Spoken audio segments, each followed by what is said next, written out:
All right. Good evening, good morning, good afternoon, whatever it is, wherever you are. And this is the Saturday night show. I see we already have some folks in here. Really happy about that. Glad you guys could make it. I don't know if you can tell, I'm beat.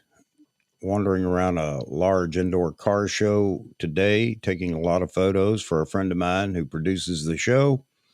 They all go to newsprint, so, well, you know how that is. No matter how good they are, newsprint, most in black and white, some will be in color, but still a fun afternoon.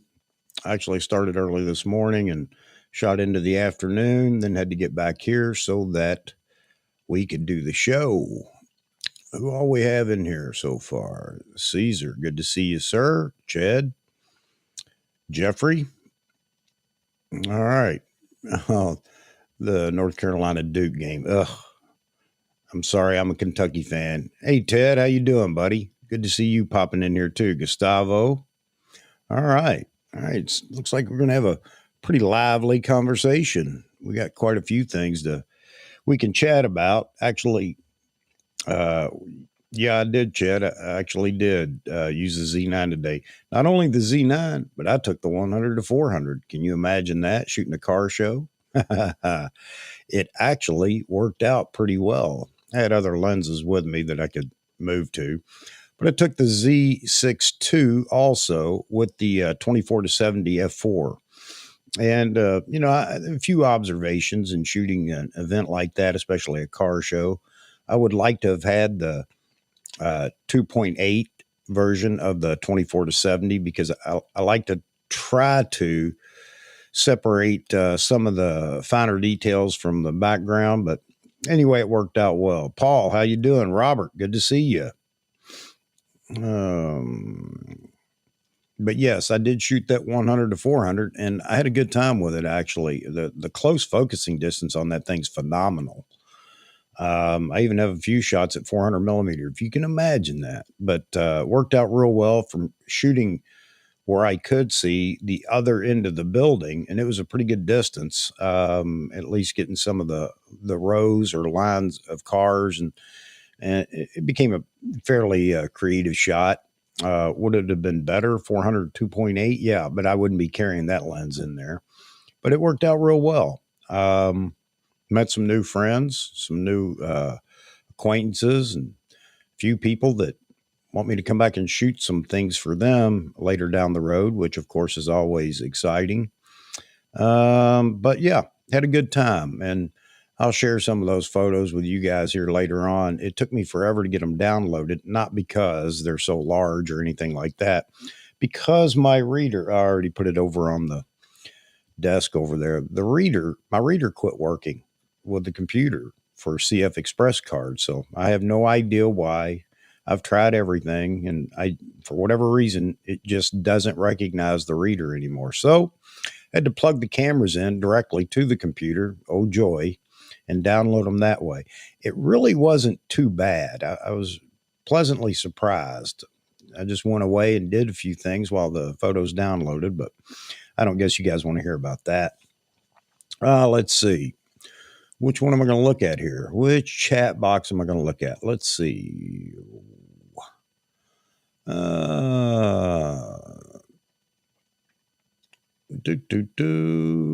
Everybody's saying hello. Jeffrey, been shooting a lot of birds. I know the birds are beginning to pick up here too.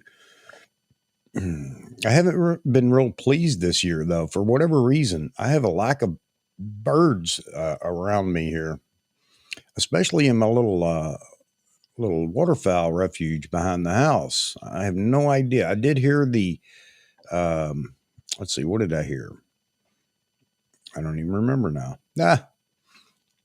The geese have been back and forth. Usually I have geese everywhere. Again, they turn my driveway into a slip and slide, but no problem yet this year.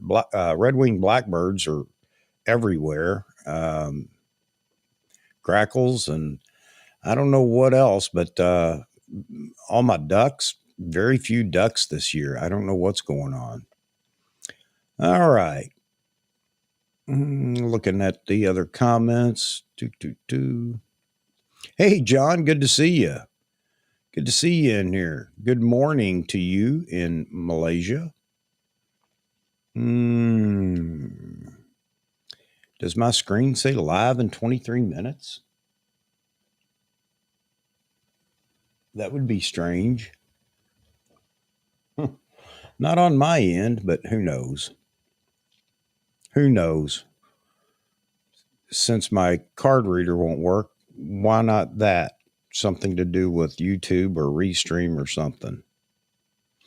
All right, so I just jotted down a few things to talk about tonight, and like always, we'll at some point veer off into Wonderland and discuss other things. But let's see what Paul has to say first. Just purchased the Tamron 100 400 f4.5 to 6.3, slightly used for my. Why don't I do this? Oh, used it for 1 week, returned it to buy a Nikon lens, got the tripod collar with it for free. Okay, great. All right. Yeah, that 100 to 400 is sharp. It's fantastic. The photo that you can see in the background here on the other monitor, that was today. Met these gentlemen they have a new company that they're starting. Courage Studios, good to see you. Anyway, called American Metal. And the bike that you see, and one of the hardest things in the world to shoot is metal bikes. Paint is so much easier. However, after doing a little work and using on-camera flash, believe it or not, I found the happy spot, and at least we could get the job done. But man, talking about work, they do bikes and cars, and their work is just phenomenal. That's all metal work and paint and everything in-house.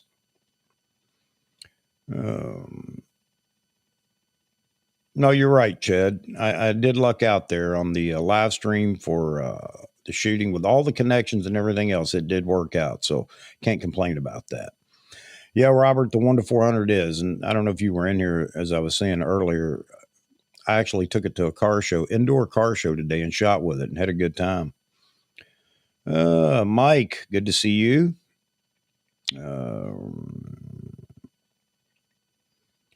Let's see. Oh, okay, good. You fixed the glitch. Just rebooted. Yeah, that's my go-to. Reboot. When all else fails, reboot. Yeah, so yeah, with the 2x teleconverter on the Nikon 1 to 400, and I don't know which one you're talking about, but I'm having some pretty good results with that as well. So I'm really happy about that. It's definitely not like the old F-mount versions. Definitely. It's so much better. And yes, again, you can pixel peep and definitely find the difference between, let's say 800, obviously, and the 1 to 400 with the TC2X. But you know what? It's not enough to worry about unless you're a Nat Geo photographer or you happen to have enough money to buy that new 800 6.3 PF lens. And trust me, if I could afford it, I had cash to burn, I'd buy it. I'd definitely be on that 800. How much would I use it? It doesn't matter. I'd buy it anyway, just because I want it. But yeah, it's looking real good. So on that note, we got several teasers, and I guess Matt Irwin has posted another. Well, no, that's his 10 things about the Z9 over the A1 or something like that. So I haven't watched that yet, but I did watch the teaser, not reviews, the little teasers for the 800 that several photographers dropped, and we expected. Nikon Rumors expected that lens was going to be announced by now, supposedly yesterday. That hasn't happened. I have no idea why. Well, Nikon never said they were going to announce it, I guess. So that was just a rumor, but typically Peter's pretty good on those dates. We'll see when they're actually going to announce it now. Morton Hilmer is out in the wilderness with Ricky, I don't know. but they were supposed to be out there for, I don't know. I think he said something like a week. I don't know if he meant an actual week or what, but I expect that we're going to get a taste of that 800 millimeter while they're out there. They're filming several videos, and we'll see what happens. But we may get an 800 PF video out of that little gathering. They have a video crew out there with them, so it's something pretty serious. I'm not buying that they've sent all that support out there, Nikon that is, to just showcase using the 1-400 for landscape versus the 14-24. So I do think that we're going to see a video with Morton using the 800, and maybe that's one of the launch videos that they use whenever they get ready to do it. So who knows? Maybe it's coming real soon. So we've got the 800 to talk about. Let me look over here real quick. Nikon Rumors has changed the date to the 4th. Did they change it, or did I just misread it? I don't know. Okay, so then we should see it Monday. Should see a bunch of videos drop. Everybody's chomping at the bit, I'm sure, since they've already shown us, hey, look what I've got and I'm playing with. Even Steve Perry. And you got to admit, the photos that they've at least shared, I don't mean shared as in you can go download them, but shared on online in their videos look pretty stellar. Okay.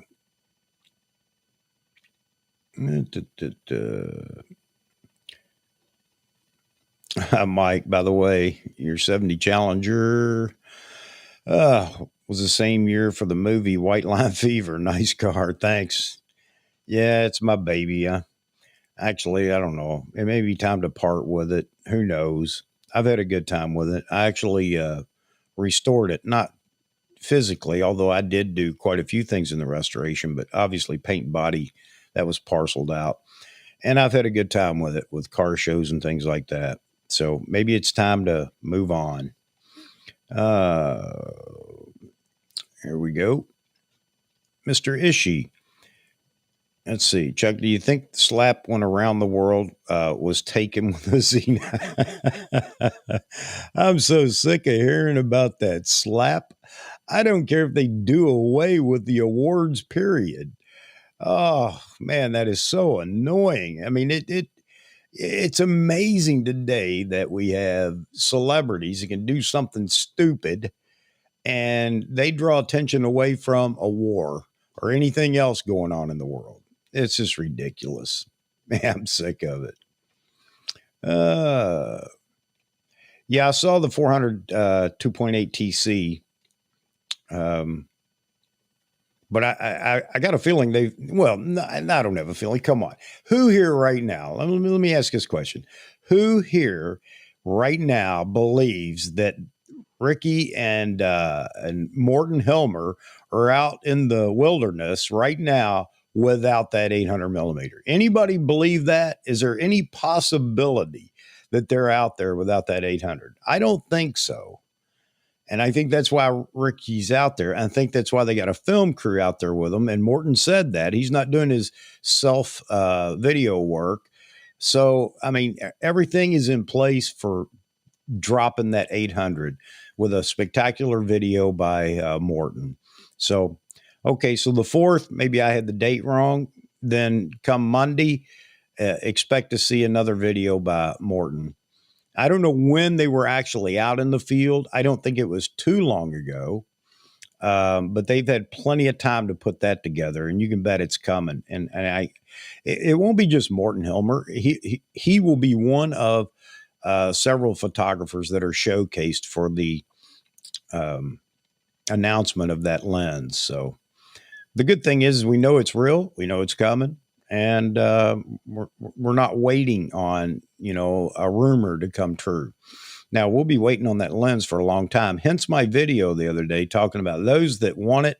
If you know you want it, but unfortunately, people have to see charts and hear 159 reviews by photographers they trust, and then they got to wait until 2 or 3 friends get the lens in their hands. And you think I'm kidding? Go read the forums. Well, I'm waiting until real photographers. I don't know what a real photographer is, but anyway, but if you want that lens, then you better work on getting it now. You need to be talking to some camera shops or whatever and find a place to get it. And, the knuckleheads that will wait until they've seen 95 reviews, it's been in the field for, a month and a half or 2 or whatever, out with Joe Public. They're going to try to buy it, and then they're going to be the same ones that are in the forum. Well, Nikon can't deliver. Well, you know what? We all know. We know. Anybody here, raise your hand if you don't know that it's going to be in short supply. Anybody? Anybody? Of course it is. It's an 800mm. They're not going to make, 25,000 of them in the first run. But if you want it, you better work on it now, because that lens is going to be very hard to get a hold of, at least for the first year, at least. And I'm being very conservative there. How long did we wait on the 500 PF? I mean, I have no idea what went on with Nikon. It wasn't a parts sourcing issue back then. I don't know what it was, but they announced it. It looked fantastic. Everybody wanted it. And then, bam, Nikon silent. Where's it at? When's it going to be in stock? I have no idea. Could it be the same thing with the 800? Let's hope not. But we have other issues that are definitely slowing down production. But they just stopped production on a lot of lenses. They're gone in the F mount. So, all that helps. All that can be retooled, set up, ready, and produce other lenses. So we'll see what happens. But I'm telling you, man, if you're on the fence, you better jump off of it. Take a chance. I have with so many cameras from Nikon, and I haven't been burnt yet. I know some people have, and the stories will flow about, well, I have, and just like memory cards. Well, I've had several memory cards fail. I've never had one fail, okay? Not one. Maybe I'm just better with my cards than they are. I don't know. But my point is, if you want it, don't complain later if you didn't do the work now to get in a queue for that lens. But I know everybody's waiting for the actual price, but you know what? It doesn't cost you anything to get in the queue for the lens. And then after the price is dropped, if it's crazy high, you can always say, hey, give my place away. So anyway, I don't know what people, they can't do anything on their own anymore. So, all right. So I've spent way too much time running my yap about that. Let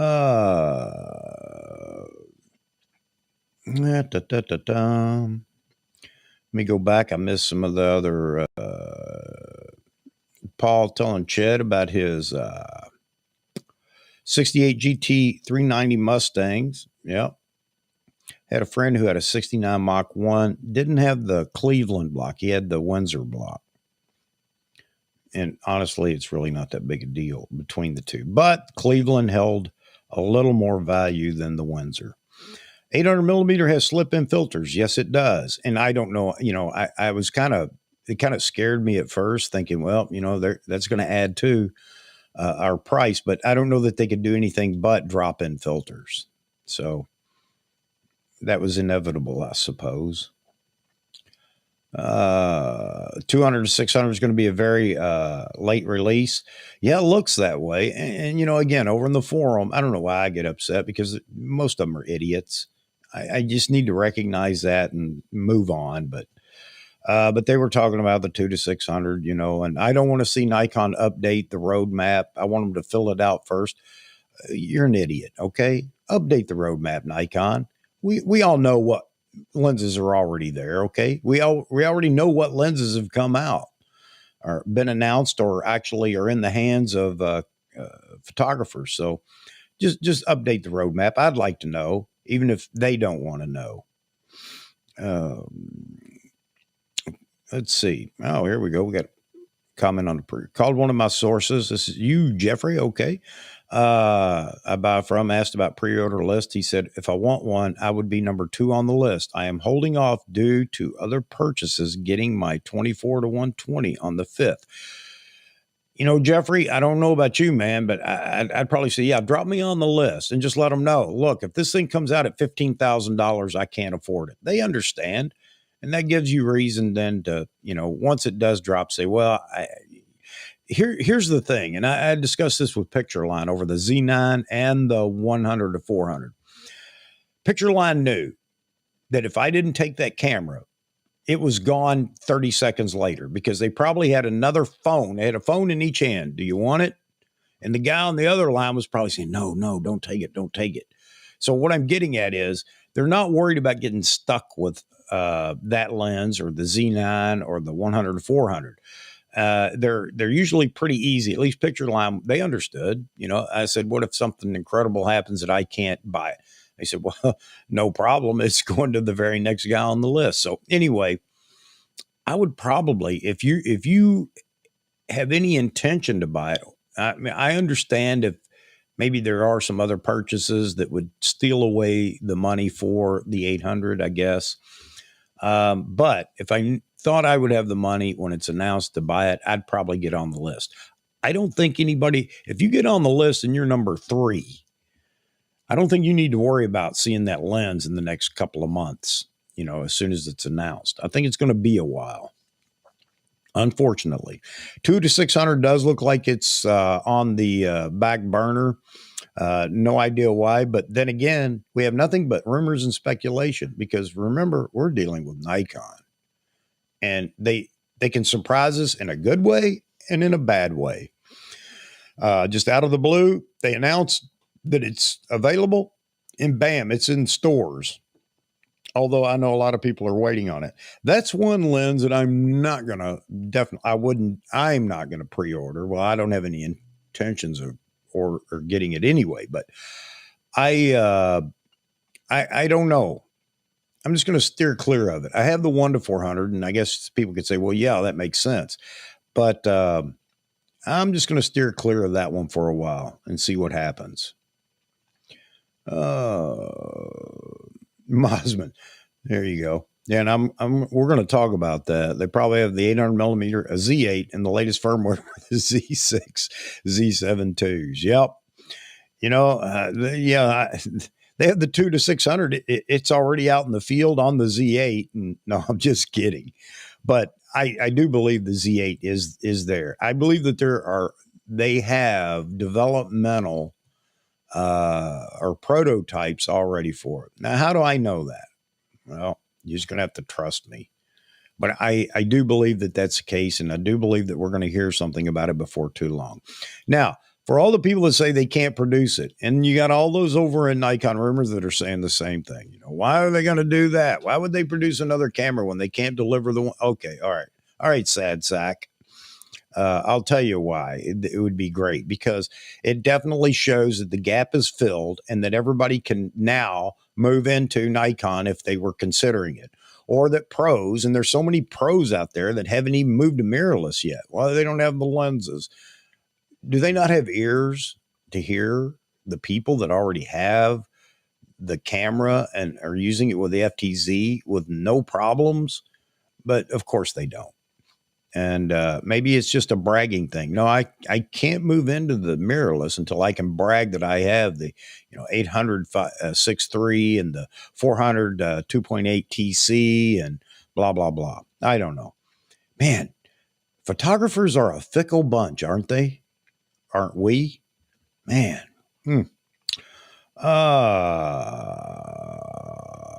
Let's see.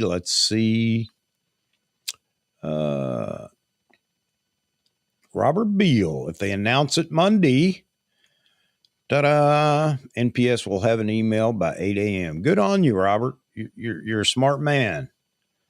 If you want it. And again, it's not going to be hard to back out of that deal. Yeah, I don't see that being an issue with anybody saying, hey, I'm sorry, I don't want it. No problem. Click. Joe, you got it now.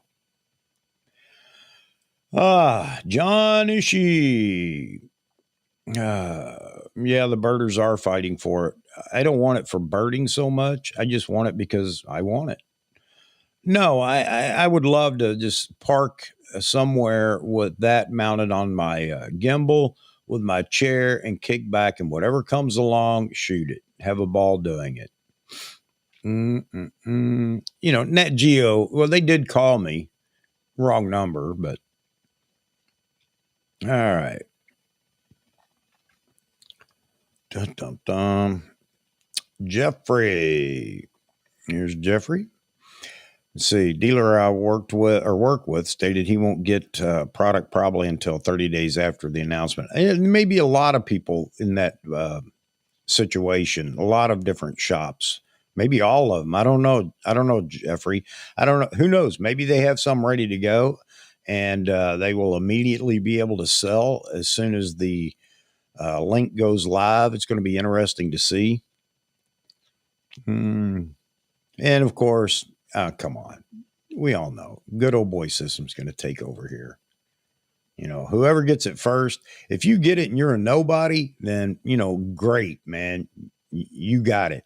But there are going to be very few of us nobodies that are going to walk away with that lens as soon as it's announced. I don't think, anyway. Or I do think, anyway. Chip shortage negatively impacts everything. Yes, it does, Paul. But I don't care. I'm tired of, you know, I'm not buying into the crap that the media is throwing at us. We'll see. We'll see how bad it is. You know, everybody says, well, the manufacturers are saying it. Yeah, because we gave them an excuse.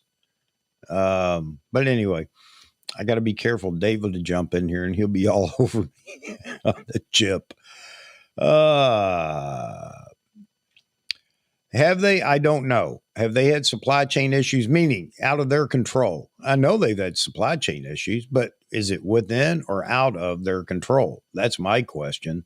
And I know, next point, well, Nikon's a small, no, not going there, not buying it, not buying it.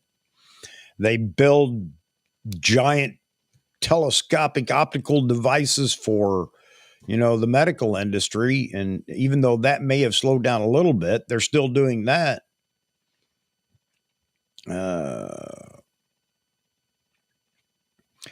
Okay, Gustavo. Here's another.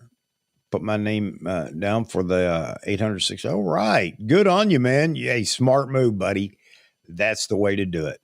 On the 15th, you found somebody that would at least start a list or whatever, add to it. All right, good on you. Now that's the way you need to do it. If you really want something, when it comes to especially Nikon, camera bodies or lenses, you gotta do some work. And just like with my Z9, March of last year, when they officially said there is a developmental announcement for the Z9, I immediately and saw the placeholder on B&H. Thank you, B&H. I don't know if I could have got it done without that, but called up Picture Line, said, "Hey, put me down for the Z9," and you guys know the rest of the story. So, but that's the way you have to do it. If you really want something, you'll figure out a way to get it. Roy, if I didn't have the 600 f4,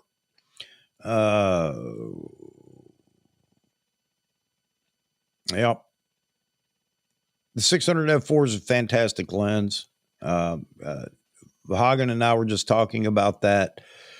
He has the 604 that he just got, and you know, he was trying to justify why I'm not interested in the 800. I don't want it or whatever. You don't have to justify. That's a good reason. If I had the 604, yeah, then I'd really have to have lots of money laying around to justify, or even for myself to justify getting the 800. But I do like that 800. Yeah, I saw this, Mike. It was a great video. This just goes to what we've been saying. You know, every camera out there is, you know, is good, and no reason why any of us should fight over which is best or whatever. However, there are some small differences between the three, but you couldn't go wrong with Canon, Sony, or Nikon right now. It's just the facts. Yeah, it was interesting watching that. man, she's doing some great work already. She's going to push him out of the way, and she's going to run her own channel here before long. But really happy to see them doing that. I know they're having a good time. Jeffrey. I have to listen to Jeffrey. Jeffrey is a man of reason. Jeffrey researches. Jeffrey is knowledgeable. And I have to listen to what he has to say quite often. Let's see. 800 PF is around, if it's around 6K, demand probably won't be as high as a $3,500 500 PF. Yes. Oh, by the way, I threw this link on my in my group, Nikon Amateurs group. If you didn't get an email and you didn't know, you missed an opportunity. If you were looking for a 500 PF at a good price from Nikon, the refurbished version went for $2,500. And you don't know how close I came to try to figure out, can I work that right now? I saw somebody post later that day on one of the Facebook pages saying he'd bought it. And, I'm happy for him because that was a deal. That was a great deal. I need to check their refurbished page more often. Chad saying there might be a strike on the dock soon, and that's not going to help. However, Florida has picked up some of the slack, and they're trying to, not trying, I guess they are routing a lot of the shipping to Florida. Now, it's a long way when it's coming from the east, which would be our west. Governor Newsom's doing everything he can to break our back with the shipping. So, but I said Newsom for Florida, but DeSantis. Anyway, Florida's trying to pick up some of the slack, and I think that's great. So we'll see what happens. Dock strike. How could there be a strike on the docks? For what? For no work? Maybe that's it. I don't know. No, Paul, you don't own a 70 GT Shelby. GT 500, no less. Man, look, I'm not a Ford fan at all. However, I will acknowledge I love the Shelbys from 68 to 70. And I had a friend, his uncle, there you go, the friend of the friend of the friend, his uncle had a 69 GT 500. It wasn't the KR car either. So he took it to the drag strip all the time. Now, they had a good time with it, but he just never really rocked my world, at least at the drag strip. But beautiful car. I love the styling. I wasn't a Shelby fan, Carroll Shelby fan, and that's for other reasons, some things that I'd learned that, went on in his life. But I did enjoy the movie. And if you guys haven't seen that, that's definitely worth a watch.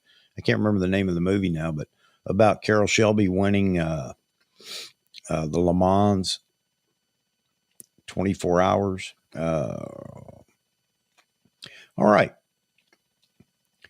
Yes, please drop some likes. Drop as many as you want. Just make sure it ends on an even number. Is that right? No. Yeah, I don't know. Does that make sense? Let's see. Missed the 4 XB Falcon. Yeah, Australia is a big car clan country too. Australians love their cars. I always liked that about Australia. A lot of racing there too. Tiger Woods' old caddy was a big car nut. Had his own small race team down there too. All right. Yeah, you just have to understand the name differences between those in Australia and those in America. Ford had a big presence there. I know that. Yeah, Paul, I'd drop that Shelby at Barrett Jackson. Hey, Robert, good to see you, buddy. Robert Daniels. I got more Roberts here. You love your 24 to 120 f4Z lens. It's now Yeah, I've heard great things about it. And who was talking about that? I can't remember. That's waiting on that. Jeffrey. You had an offer for 75K. What were they kidding? If it's got Shelby on it now, and it's is it a numbers matching car? If it is, yeah, 75 won't make a down payment on that car because they just went through the roof. It's kind of like the Mopar Hemi cars back 15, 18 years ago, I think, or whatever. Yeah, if it had a Hemi in it and it was born in it, yeah, that car was crazy high. Some of them as high as $1 million unrestored. But the bottom has fallen out of the car market over the last few years, unless it's a true numbers matching classic. And I'm not talking about muscle cars. Muscle cars did take a hit, but there are some pre-war cars and that are still holding great value. All right, enough about cars. Let's see. Who's this asking a question? We'll throw it up here. Let's see what we got. If the 800 is 6K, then that's fantastic price and it will sell out quicker than the Z9. I agree, Roy. I agree. It's going to be a hard lens to get. Going to be a lot of people complaining. You know, they'll be complaining, but they never hit a lick, never tried anything to get it. They just expect that once they're satisfied with all the videos and everything else and reviews and, you know, charts and, you know, all that time. So I guess they're on, you know what? And if they say, well, I don't care, I'm not in a hurry to get it. Okay, great. That's wonderful. But then don't be in the forums talking smack about how long it's taken. If you don't care, then zip it.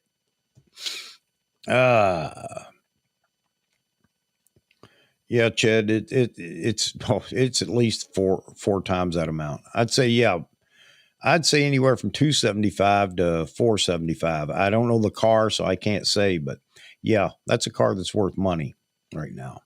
We're talking about Paul's Shelby, 70 Shelby. Let's see.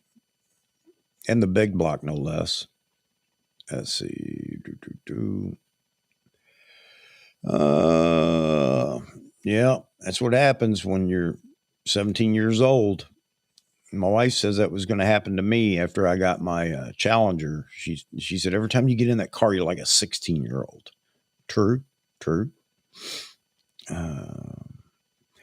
Yeah, the marketing department. How much have we talked about that? You're absolutely right, Roy. I mean, yeah. And just communicate, period. Give us some communications. Tell us what's going on. I don't mean reveal all the secrets, but, you know, they could even throw hints our way to let us know, hey, I'm thinking about you. I know you guys are out there. I know you want this.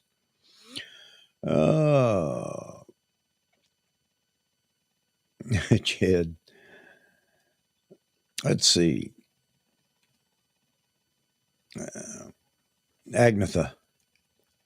Never been on The Price is Right, but I think 806.3 will be about 11K without going over. Take that safe route, Agnetha. Can't go wrong there. I think the most we're going to see for that lens, and again, I'll be on here sobbing and apologizing and saying I was wrong, but I think the most for that lens is going to be, it's going to be from $59.99. Well, it'd be 96 or whatever their little in there is, $59.99 to $79.99. That's my gap. That's my window. Because I never put a specific price on it. I was even playing it safe, I guess. So from $6,000 to $8,000 is where I see that lens falling. Paul, you don't see it. Oh, your car. Okay. Woo. All right.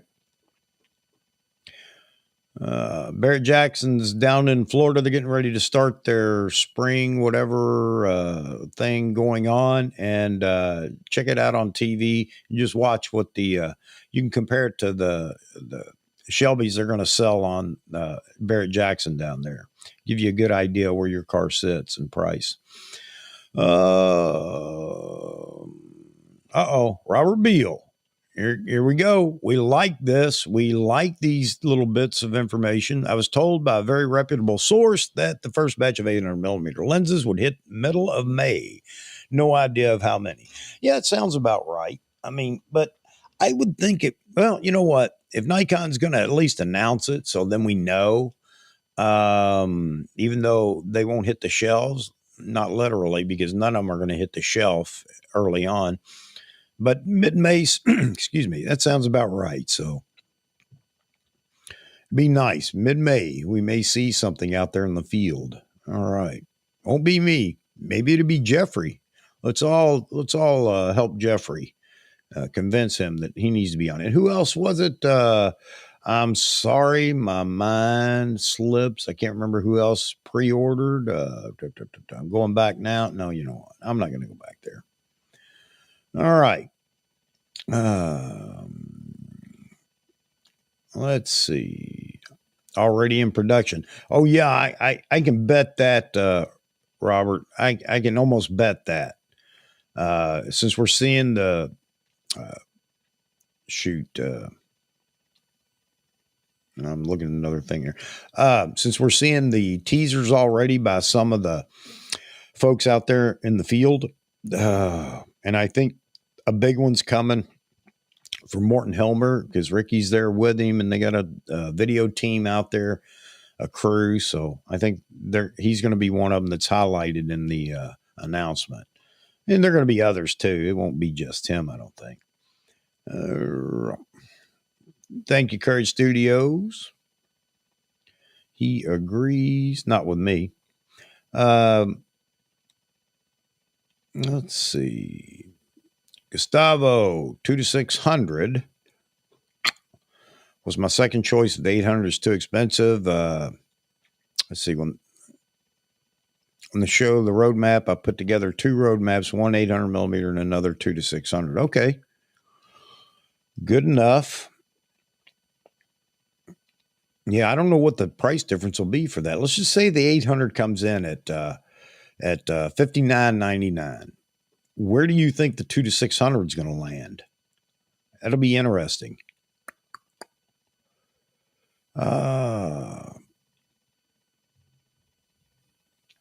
On price for what, Paul?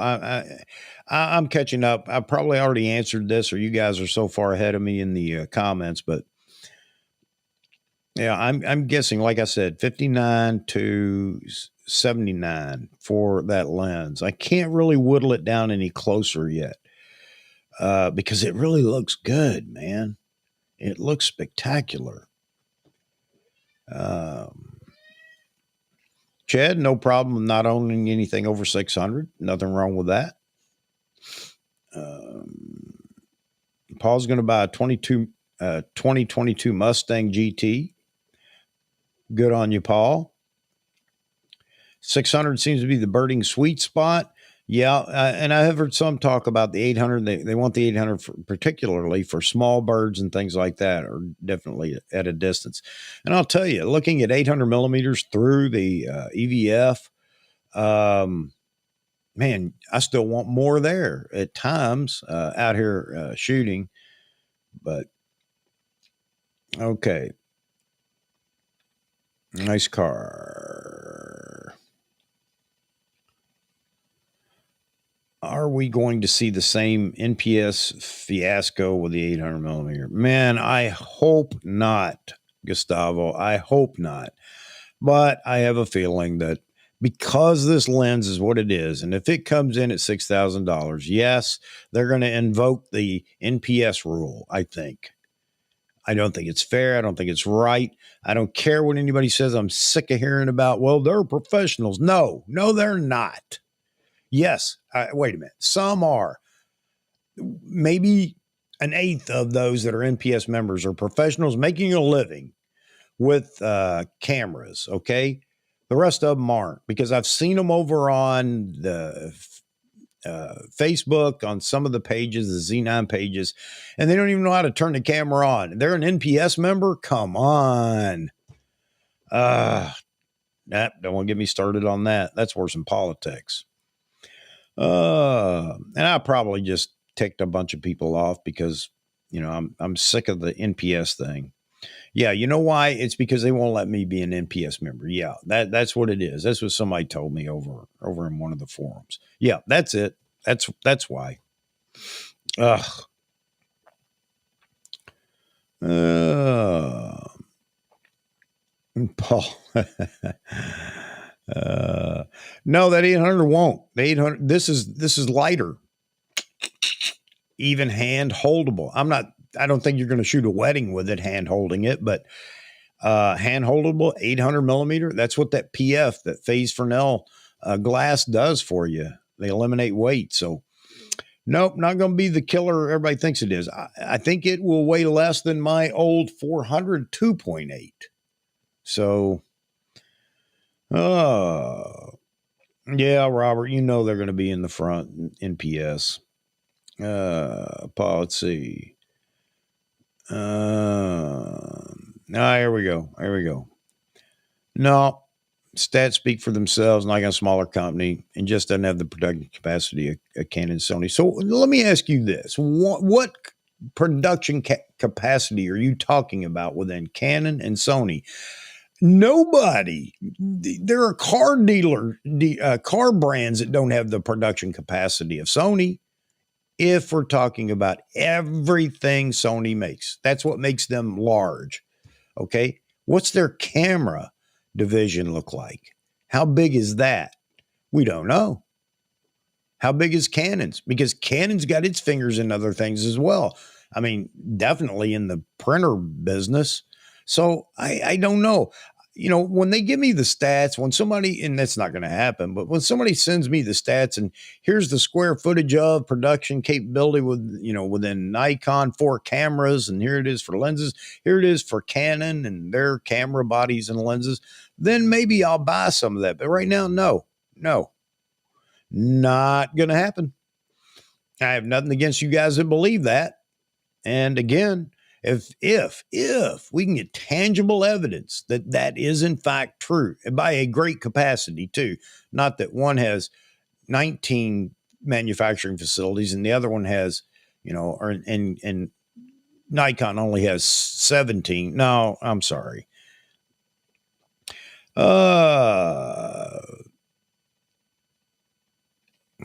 4/3 stuff is going away. Yeah, it may be, Chad, but it just seems to keep bouncing around, doesn't it?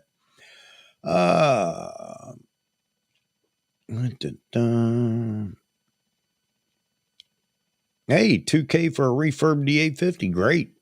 Great. I've got one that may be on the market before long. Very low mileage because I had 2 of them. And I've got one that just didn't get used as much.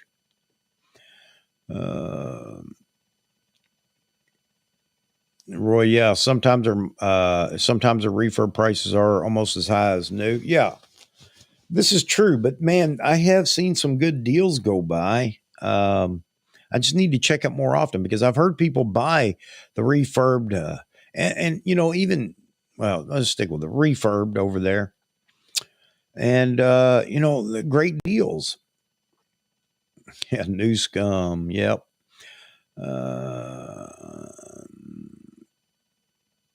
Let's see.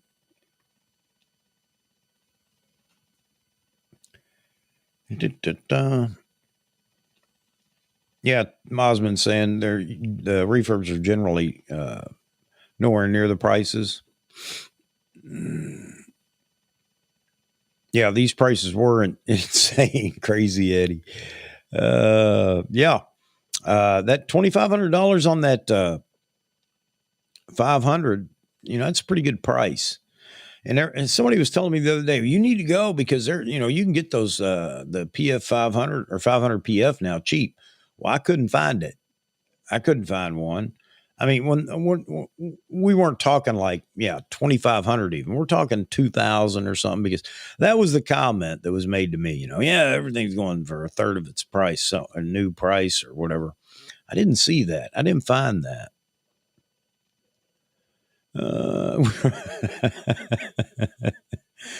True enough. All right, buddy. I'm almost to the bottom, I think.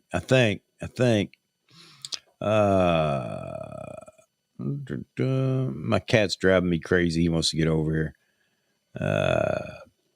Hey, thanks, John. Thank you. Yeah, I do. I just need to use it a lot more and have some fun. I need to do it when I'm not trying to do 19 other things and it's robbing me of brain cells to try to, you know, fixate on one thing and get it right. But yeah, I for a little home studio, it's not bad.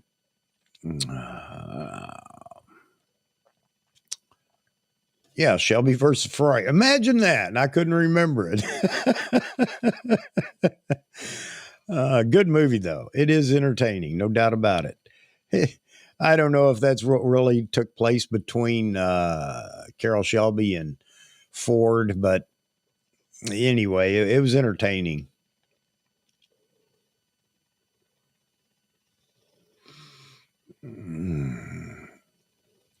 Let's see. Jeffrey, here we go. What you got, Jeffrey? Talked about the EL18D Z9 batteries, I think, last week. I asked about that with my dealer yesterday afternoon. He has 6 as of yesterday at the normal $220 price. I'll share info if you want. Yeah, I wasn't looking for them. I throw some of those things up there, Jeffrey, and I encourage you guys too over in Nikon Amateurs Group. You come across something, a great deal, especially in Nikon gear and things that everybody's looking for, drop it over in Nikon Amateur, share it with everybody. I did confirm that they don't have it right now, but what's the name of the place? I can't remember. That doesn't surprise you all, does it?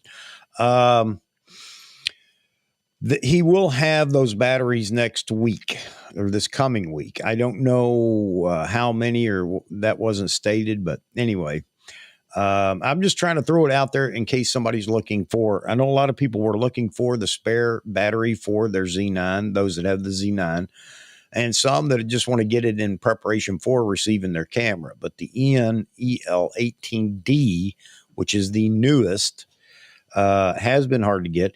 But again, I go back to, man, picture line. I have no idea why the price is $179. It's not gray market or anything like that. It's the Nikon battery, which I wouldn't be opposed to a gray market battery, to be honest with you, to get a good price like that. But I paid $179. Just hit that notification thing over there. I'm not trying to, I don't get anything from Picture Line other than they're always helping me to get new, cameras and stuff like that.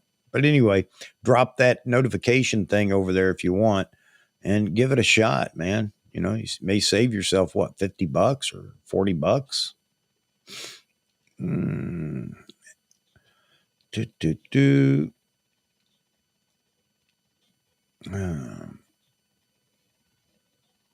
Agnetha went over, I win.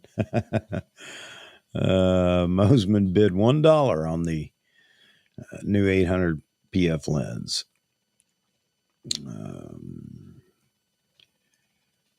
Let's see. Agnetha, I got to address this. This is just kind of comical to me. Maybe not to you guys. Let's see. So Agnetha saying, I watched Matt Irwin's video today. The lightweight of the lens may very well decrease the price of the 800 6.3. I just think that's incredible that could be an influencer in it. But I know everybody's striving for lightweight. And man, I got hit with that today, actually, from a photographer at the car show. And he was talking about the weight. And I don't know, he quoted me some price or weight on a lens, comparing a Nikon lens to a Canon lens. Yeah, he's a Canon shooter. And I said, well, if 8 grams is really going to make a difference, buddy, then good on you. But I said, do you know how much 8 grams is, what that equates to? You probably have your wallet probably weighs, 100 grams or 150 grams or whatever. And you're going to complain about 8 grams. And that's a deal breaker. Where is the world gone, man? 8 grams. Crazy.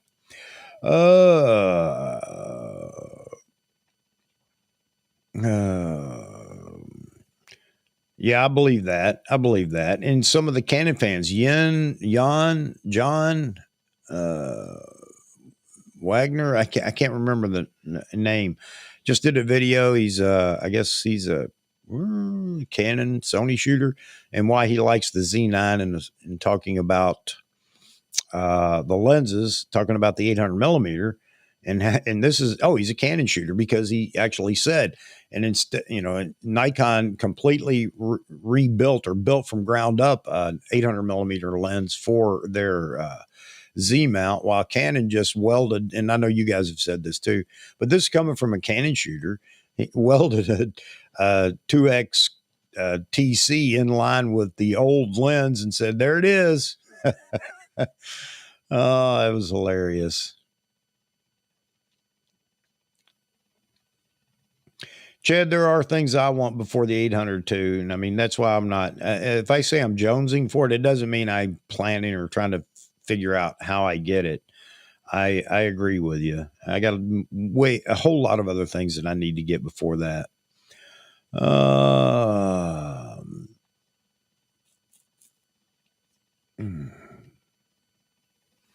Yeah, everything, every information is getting tough to. It's tough to read Nikon because Nikon's kind of changed some things up too.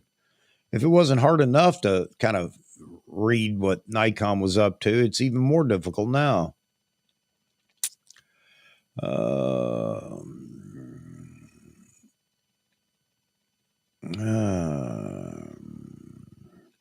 yeah, and that's part of what I was talking about, Roy. And not this has nothing to do with pat myself on the back. I have no reason to do that because I'm wrong as much as I'm right. But again, it could be another one of those pieces that Nikon's going to jab everybody in the eye and drop that 800 at $6,000. Are you kidding me? That's already just the rumor of that's stirring up the masses over in the other brands. And rightly so. It would be if Canon was doing it and we were in the Nikon camp and thinking, well, wait a minute. I could buy 3 of these 800s for the price of, my brand.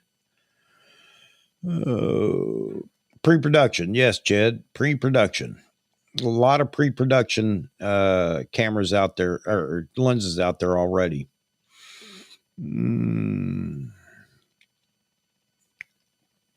Let's see. Yeah, if Nikon drops that lens at $6,000, that with the Z9 at $5,500, are you kidding me? I could get both. Great camera body on par with everything that's out there. An 800 millimeter lens, and all for less than, significantly less than just the lens in the other brands. But Sony doesn't have an 800 millimeter. Sony doesn't have an 800 millimeter, do they? 2 to 600, 3.5, Chad. Man, that's a bold move, man. That's what the 500 was. 500 PF was. You think it'd go that high? 3.5? I don't know. I ain't got a dog in that fight. I don't know because that lens really isn't interesting me. That could change the minute it comes out. And then I'll be one of those that's complaining I can't get my hands on it. No, I understand. If I don't go after it now and try to figure it out, I can't complain later. Yeah, there's another 600 millimeter on the roadmap. And now that does interest me. 600, but maybe a 600 PF 5.6. Yeah, that'd be interesting, wouldn't it? 3,500 for the 500 PF, 600 PF 5.6, maybe 4.45, the most. Man, that sounds real interesting, doesn't it? I'll give up that just tiny bit of light. I'll give it up. I don't care. Because you know what? I'm going to shoot, and I'm going to shoot, whatever ISO or whatever I have to shoot to get whatever it is I'm shooting. And I'll deal with the noise later if the noise is that bad. 2 to 600 Gustavo says 4,500. Okay, yeah, I'm good with that, Gustavo. If that thing Well, I shouldn't say I'm good. No, I actually think that needs to be around 3,500. But we'll see. We'll see what the lens offers when it comes out. Remember, it's not a Nest lens. The 200 to 600 is not a Nest lens. I don't know how much that's going to mean in quality and glass and everything else or coatings, but it's not a Nest lens. Okay, so it should be cheaper. No.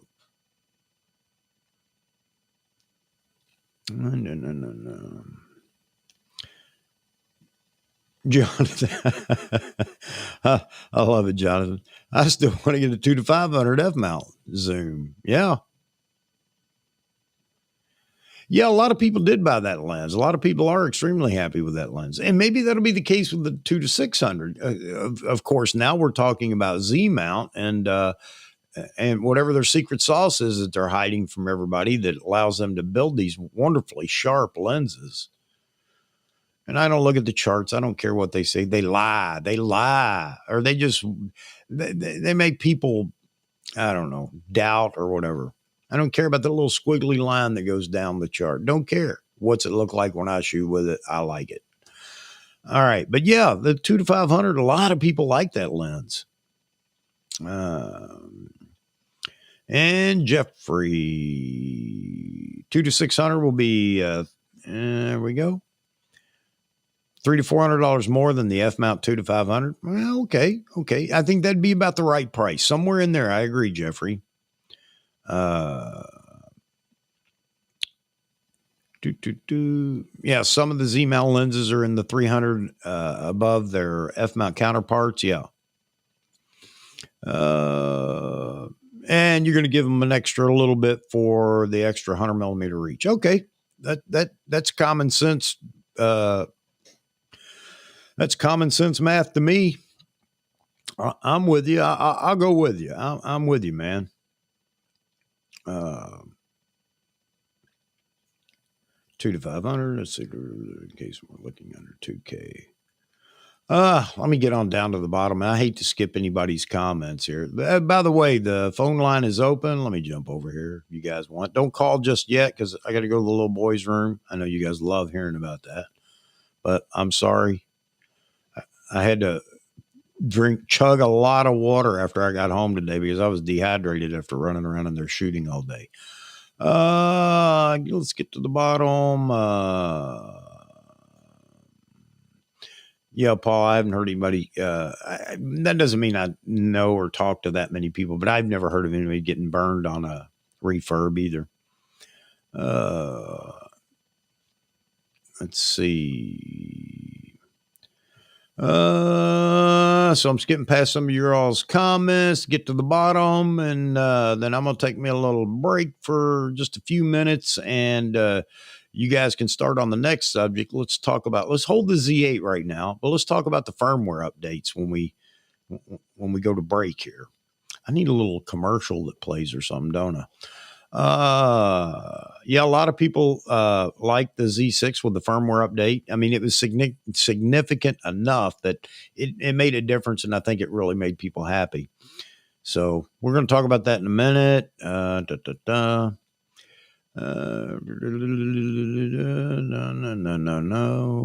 I paid retail for 2 to 500, 5.6 minus a $100 sale discount. Yep.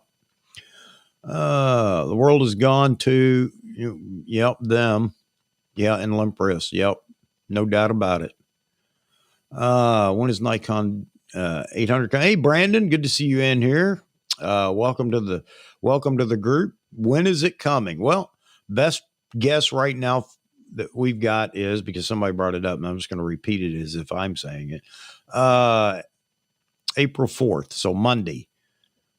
So we've been discussing the all the different bits and pieces of the 800 and cost and everything else, but yep, the 4th, Monday. A lot of videos are going to drop Monday. If that is the case, you're going to see everybody's chomping at the bit. You can tell they want to be the first to give you all the details of the lens, price, everything else. Some have probably gone just a bit too far, maybe with some of the photos they've shown. I mean, I don't know how much Nikon wanted them to show other than just out shooting with the lens. for the teasers, but we did get a few photos, and looking at the photos, it looks pretty good, especially on screen here. I mean, man. But we will see. We will get the definitive answer on the price maybe Monday, and also really hear about the lens. Steve Perry sounded very excited about this lens, and that's always encouraging because, Steve's not going to he's not going to lead us on if it's a lemon. Okay. All right. I got to get to the bottom of this list, and or I'm going to start wearing Depends when I come in here at night for this show. I know you guys wanted to hear that too. That's all right, Mike. Don't worry about it. I know what you mean. And you're right. They are, because I'm sick of hearing about it again. It's too heavy. I carried the Z9 and the 1-400 on one side of my strap today. I carry a Black Rapid dual strap, and on the other side I had the Z6 II and the 24-70 f4. Yeah, that doesn't weigh a whole lot, but I mean, can you imagine some of these people that think the Z7 and the 24-70 is too heavy? Yeah, man. Gustavo, there you go. Make it a point talking to Roy. I'll drop it up here real quick. I'm never going to get near Emma. Viewing angle of the 800 is 3 degree, and 600 f4G is always on my Wimberley. Yeah, I have, that's what I have the Wimberley for. I've got a big Series 5. It's a little older tripod. Series 5 what? Gitzo. And yeah, that whole combination weighs about 10 pounds alone. But anyway, now I have the Z9 on there with the 1-400 and the TC 2.0X, which isn't incredibly heavy, but yeah, I love that. I love the gimbal head, and I can just sit all day long, watch birds come and go, things like that, take a few photos and enjoy life. And I would do that with the 800 if I had it. All right. I don't need it. I would just do that. All right.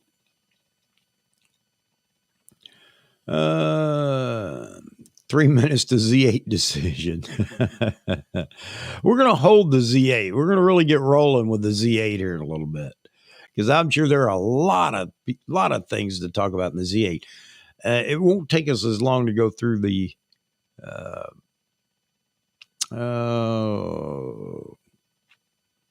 firmware updates and such. Trying to get through it. I want to make sure I haven't missed anything too exciting from you guys. Yeah. I approve this message. All right. Yeah, I'm heading to the latrine. Actually, to the slit trench, Paul. How you like that one?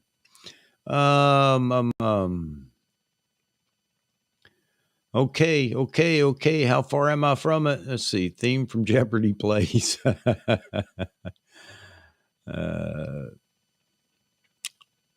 Yeah, let's all go to the lobby. Yeah, for a theater. Exactly. You know what? I'm going to try to find that. If anybody knows where I can find that and it's not copyrighted, there's a release to play it, that would be perfect, Moz man. It's kind of like the old interlude for the long movies, Ben-Hur. Everybody take a lobby break in the middle of the movie. Man, I can't get past it. Hank bought a 500 PF from Nikon Refurb, saved $1,100. Yes. Fantastic. I got to stay away from that 500 PF. I do want it. I'm actively looking, but I do want to kind of hang on. Let's see what Nikon does. Let's see what they add to the roadmap and things like that, because I think we might see other incredible lenses. But it looks pretty good. That 600, if it's a PF lens, I may be all in on that. That might be in the, I can, burn that money. I think 6,000 right now for a super tele. If it is 6,000, I just got better uses for that money. But I would be enticed by a 600 5.6 PF lens. That might drag me into the. I gotta have it. Hassan, good evening. I didn't. I thought I put the. Oh, I know why. Because I know why.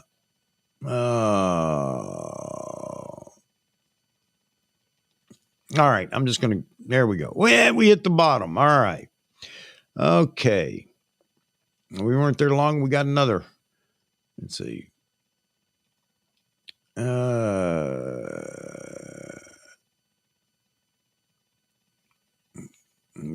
You know what? I am going to start doing that, Agnetha. Thank you for bringing that up.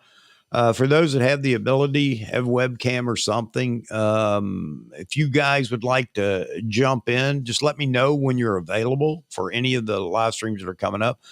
Obviously, if I've got one of the other guests coming in, I try to keep it to, as minimal as I can. But, on nights when I'm freewheeling up here and we're just having a good time with photography talk and chat and the round table, if you would like to step in as a guest, it's no problem. Just make sure you send me an email. And yeah, we'll make that happen. And I talked to Vahagan about that the other day. He was concerned. He said, I really didn't want to mess your. I said, no. The thing about it, Vahagan, is I got to go take a leak, or you have to, or somebody does, or we got to do something. Or, the wife says, take the trash out. No, it can't wait. You got to do it now, or whatever it is. And it's nice to have somebody in here that kind of keeps the vibe going. And with you guys, that's not too difficult. You're fantastic over in the chat room. And I love talking to you and throwing my opinions out, hearing your opinions. All right.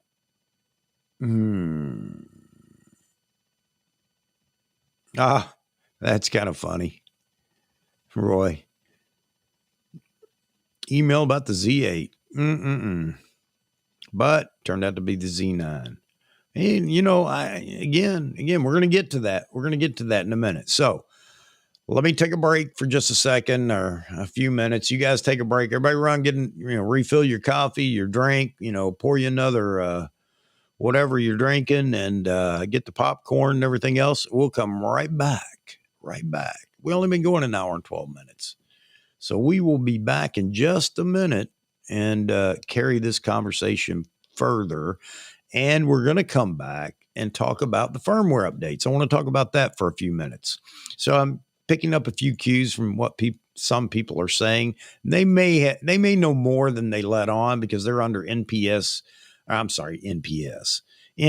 for so many things with different camera manufacturers. So anyway, all right, folks, I'm going to fill my coffee cup. Means I got to go heat the coffee, and sweet tea, and you can't beat sweet tea. And I'm up in New England, and they didn't know what it was. They always want to hand me sugar packets, but that is another story for another time. All right, folks, be right back.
Did y'all take over the place while I was gone? Make changes? You firing me? Ah, Jeffrey, you set up tonight? Well, Jeffrey, I don't know how long you'll be in.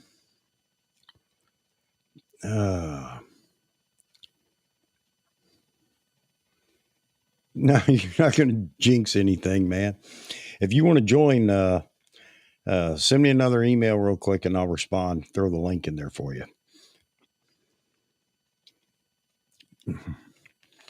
I guess I'm not a true Southerner. I like to think I am, but I'm not a grits guy. I'm a fried potatoes and even for breakfast, but definitely, I'm definitely a gravy man. My wife will support that 100%. She said, you just got to have gravy with everything.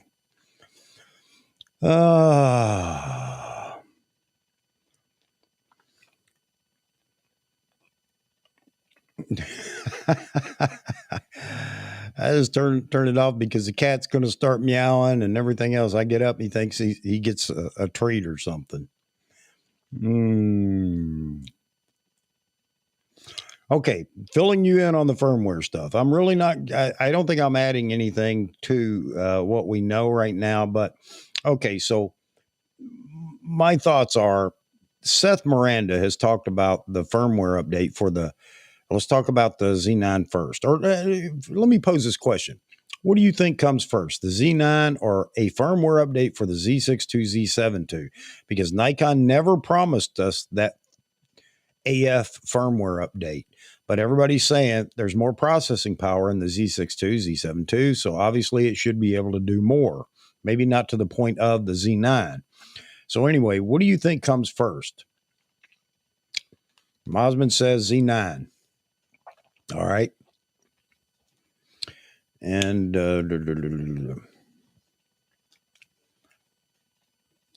flavored grits. Yeah, I never was a grits fan. I guess I grew up because my mom was more of a cream of wheat fan, so I probably had cream of wheat more often. Well, not more often than grits. It was very seldom we had grits. Mosman says the Z9. Mike Farwell says Z9. That's where the money or the dollars is. I like that idea. I kind of let the cat out of the bag on the Seth Miranda thing. And it's not that Seth told me anything, but he's said repeatedly, caught it again in his video today. Yeah, Z9 was promised. Absolutely. Albert says, Gustavo says Z9. Albert says Z9. Will there be any more updates for the Z6 or the Z7 or the Z7 or Z50? That's a good question. And there are going to be some bug fixes, I think, even with those cameras, maybe. I mean, look, we just got one for the D500 not long ago. How long has that camera been out? Grit suck. That's what Paul says. Yeah, I was never a big fan of them either. Okay, so I think the Z9 is first, only because, again, as was brought up, Canon. Lord, where did that come from? Nikon did say that there would be a Z9 firmware update to add 60 frames per second. Was it 60? Yeah, 60 in 8K, and of course ProRes RAW. We have ProRes now, but ProRes RAW is going to be added. So Seth has said it over and over. Said it again today. He expects that soon. Now, he didn't give us a timeline, or he didn't mention exactly when, but soon is more definite than crickets from Nikon about the Z6 II, Z7 II.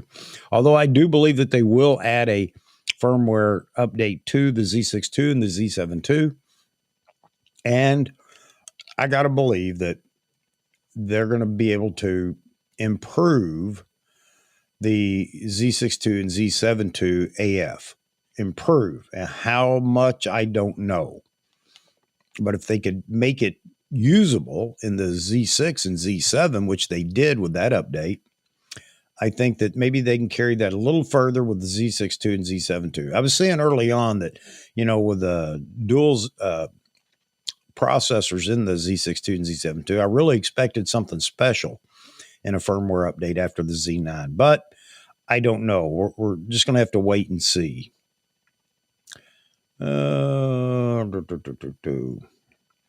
So, do you think that we will get a Z6 II, Z7 II firmware update for AF anytime in the near future? And a lot of people are looking at this and then trying to speculate on Z8 or Z7 III, Z6 III. Are they going to do that and then spoil the update on those bodies? We don't even know what they're going to do with those bodies yet. There are a lot of options out there for Nikon. They could go the lower megapixel in the Z6 II to the Z6 III and make it a stronger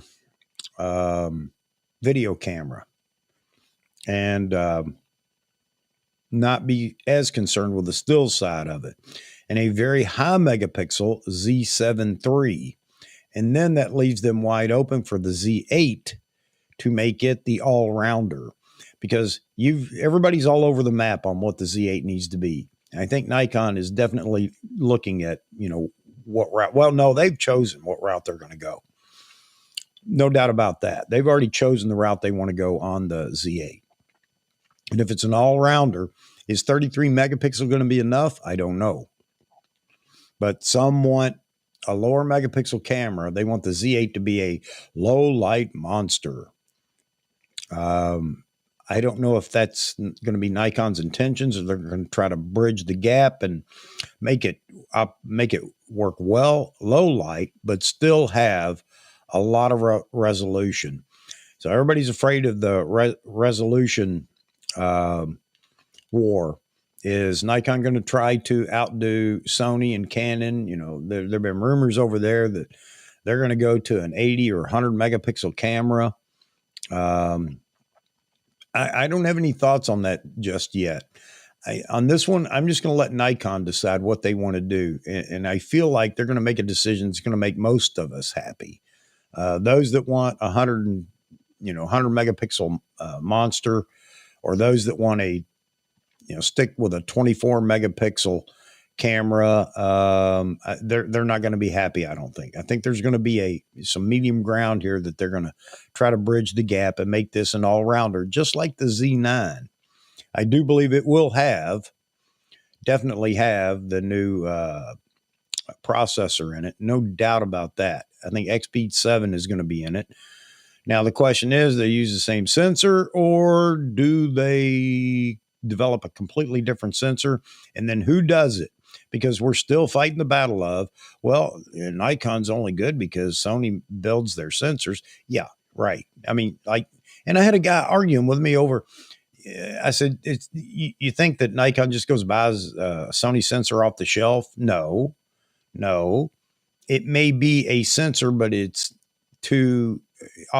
sort of off the shelf, but it's built to Nikon specs. So, I don't know. We can go all over the place with the Z8 still. The little rumor that was put out earlier that Simon over at Ordinary Filmmaker put out, and he was excited about it, rightly so. But I don't think those specs are correct. There's still enough time for Nikon to begin to leak bits and pieces. I noticed that Peter over at Nikon Rumors didn't pick it up at all, didn't touch it, which means that he doesn't have any credible information about what the Z8 is going to be. But I still believe that camera it's in the oven right now. Now, Sony rumors are that Sony's getting ready to update 4 or 5 cameras, even a A7 V. So I don't know. It's going to be interesting to see if they do that. And a A1 whatever the designation will be for the next iteration of the A1. And they weren't sure, they just said A7S or A7 II, or I mean, it could be anything. So is Sony over there baking right now? Do they have things in the oven as well? I mean, you got to believe that they're looking at where they need to go next and when they need to go. And if they bank on where they're at right now in the market with the market share, I think they continue to lose ground every day. And they definitely can't let Nikon drop that Z8 that's the all-rounder and does basically everything that the A1 does or the Z9 does. I mean, with some limitations, of course. They can't let that happen because that begins to really eat into their market share. Now, the fanboys for Sony don't think that's ever going to happen. They're king of the hill and they're never leaving. But I mean, it's inevitable now that Canon's on a roll, Nikon's on a roll. Sony isn't going to be the mirrorless monster that they used to be. So, going to be interesting to see. What do you guys think?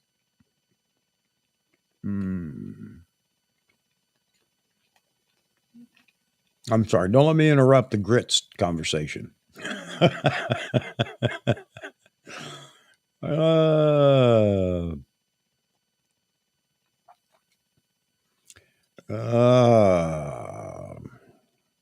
Let's see.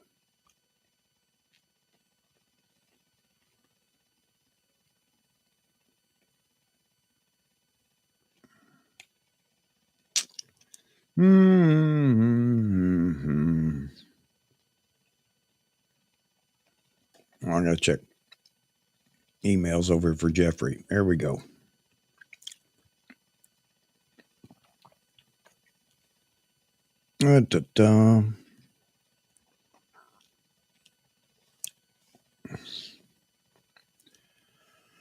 All right, Jeffrey, reply sent. Let me hit what have I got? Why have I got a shared screen here? Oh, I had the photo up. That's why. Hard to tell there, isn't it? Oh, man, you talking about fighting light. Oh, Lord. This building had nothing but, well, the building itself had nothing but fluorescent lighting. And I don't even know if all the tubes were the same. I think there were several temperature differences in a lot of the tubes. John, going shooting. That sounds like the best plan. Unfortunately for us over here in the U.S. right now, it's in the middle of the night. However, I guess if we were doing some nightscape photography, we could be out too. But you don't have to worry about the weather. It's always beautiful there too. I think it's fantastic.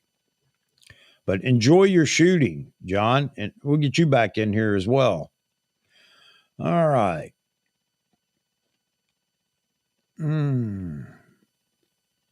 Let's see. Uh-oh. Stand by. Drum roll, please. Everybody, please welcome, live from his bedroom, Mr. Jeffrey. Jeffrey Hey, I put the curtain behind me, so you don't see the person in the bed. I was afraid that maybe somebody was in the shower back there.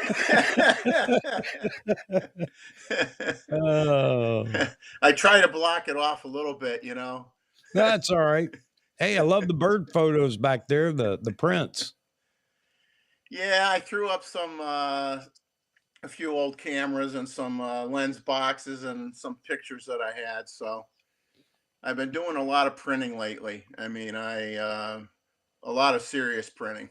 Yeah. I mean, I've done some 20 by 30s and I do a lot of 12 by 18s. Oh. So I probably got about, I would guess I probably have about 50 prints in the house right now that are all bagged for potential sale. All right, man. I'm getting ready to do that too. Let me welcome Todd in. He's a little late getting in here. No big deal, Todd. You missed the grits conversation, I'm sad to say. So I don't know. We're going downhill now. Well, you put me on, everything's downhill from here on out. Hey, audio's working right now. So We're just gonna go with it and believe that it's gonna hold out. I've got Mm, everything crossed, arms, fingers, you know. yep. Mm. Oh man. Well, it's good Uh, to see you. well, good. And it's funny you got the northern boy living south on now, and you're the southern boy living in the north. Something's Oh, wrong with this picture. for years up here, everybody, everywhere I'd go, people would ask me, "Are you from here?" And I'd say, "Well, of course I am. I'm here." And they say, "Really? You don't sound like you're from here." No, really, I don't sound like I'm from here. I don't hear an accent. You have an accent, but I don't.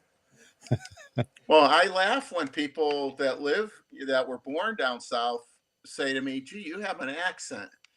And I say, "Really?" I says, "I know, if I was from Jersey or Massachusetts, maybe, Yeah. but I don't really think that people in Connecticut have much of an accent, but I guess I'm wrong." No, I think they do. I mean, because Connecticut wants to be like Boston, wants to be like New York City. So they just kind of combine it all. You still get your coffee here. I don't say Joyzy. Joyzy, yeah. The old joke was when people say, yeah, I'm from Jersey, what was the old joke? What exit? Yeah. Oh, I just know when I'm there, if I'm driving, when I used to drive from Connecticut to Myrtle Beach, when the kids were young growing up, I always knew when I hit Jersey because I had to roll the windows up. yeah. It was pretty bad. Oh, what we got going on over here in the chat, gentlemen? I kind of caught a bit of it. What we got going? Uh, I missed the misspelling. Do I want to go back and look for that? I don't know. Paul and Brandon. I don't know what's going on, man. If it was a joke or what that went bad or. Oh, all As they right. say, we all have to play nice in the sandbox. I Yeah, mean, absolutely. Absolutely. All right. Gustavo, D800, D810, D850 series was always higher megapixel than the flagship. So I expect the Z8 to be higher than the Z9. Well, okay, that's reasoning. And a lot of people do want a higher megapixel camera. I don't know if you guys follow Grays Westminster, but Constantine, or I don't, either way, he's all in for a 100 megapixel Z8.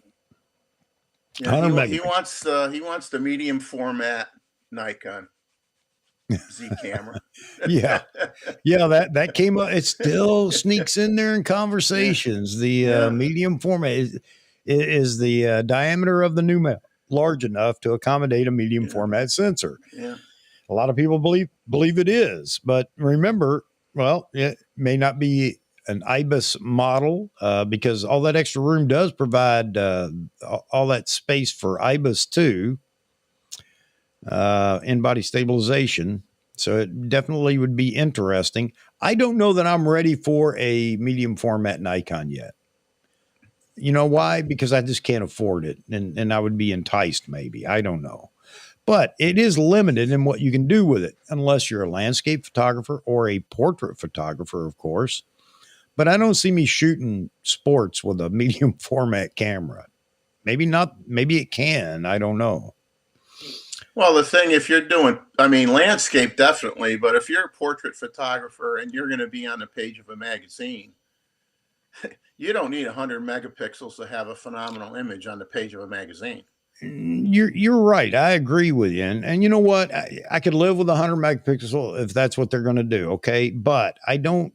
I just don't know what that I need 100 megapixel, especially for me. Now, those that are like you said, maybe they are commercial photographers, and I could see a place for medium format for that as well, because you are going to get a, a different feel with medium format than you will with 35 millimeters. So I don't know. I don't know. Trouble is too, medium format, obviously, you are restricting it to to the landscape portrait. I mean, you're never going to use a medium format for sports or nature because you're not going to have the shutter speeds to handle it. So you are boxing yourself in a little bit. I was just going to say, you need to move your camera. Yeah, yeah. I know what it is. My stupid chair likes to sink on me, so uh, the piston is worn out because of my girth. I I had, think. well, I had one like that, and I wrapped tape around. I got it where I wanted it, and wrapped tape around it, and that lasted for a little while, but it slowly began to sink. I was gonna drill a hole in it, Uh, and put a bolt Put a through bolt it through so it. it There you can't move. go. There you You know. go. All right. So Con should buy Hasselblad. I agree. I agree. And why he doesn't, I don't know, because not that they're cheap, but they have become a little cheaper on the used market. So I agree with you. I don't know why he'd want a Nikon to go that route. And I don't see that happening anytime soon. Maybe Nikon somewhere down the road decides to experiment with it, but definitely isn't going to be anytime soon. That being medium format. A lot of people that have played with the Fuji, what is it, the 100? I don't know what the designation is for it. They like that camera. They like the files. And Fuji, which I agree, Fuji has great colors as well, I think. But yeah, I don't see it for me. Well, Paul makes a great comment. You know, and we all complain about this. You go back 10 years to now or whatever, and you're looking at, okay, now I got these CFE Type B cards. Yeah. I'm shooting video. I need it now. Oh, now my computer isn't good enough anymore. I need more storage. I got to spend $1,000 or more for a card to handle the data, and the costs just keep. It's just not the cost of the camera and the lenses; it's all the accessories. No, It you're really it you're really kills you. you're right. It becomes, it just bleeds, from the point of purchase of a camera like that. But I wonder how many people really need to keep every photo they have taken or whatever. I understand it for commercial folks, for and some other reasons, but for me, I can. It's time for me to purge. I don't need every file I've shot. I need to go through and just get rid of. I can probably get rid of 5 gigabytes or terabytes of photos that were just whatever. I just spent about 2 weeks going through mine, getting rid of stuff that at one time I thought was a good photo, which is now reevaluated into the junk pile. Yeah. As you get better, you realize how bad some of the stuff was that you took 10 years ago, and then you really start to throw stuff away pretty quick. Yeah, Paul, I understand what you're saying, but then again, it would if you're shooting sports and things like that. Well, depending on how much shooting you're doing in those sports. For golf, I don't see a need for, you know, 2 terabyte card. I may be completely wrong, but something like F1, if you're shooting that, yeah, you're going to load some cards up.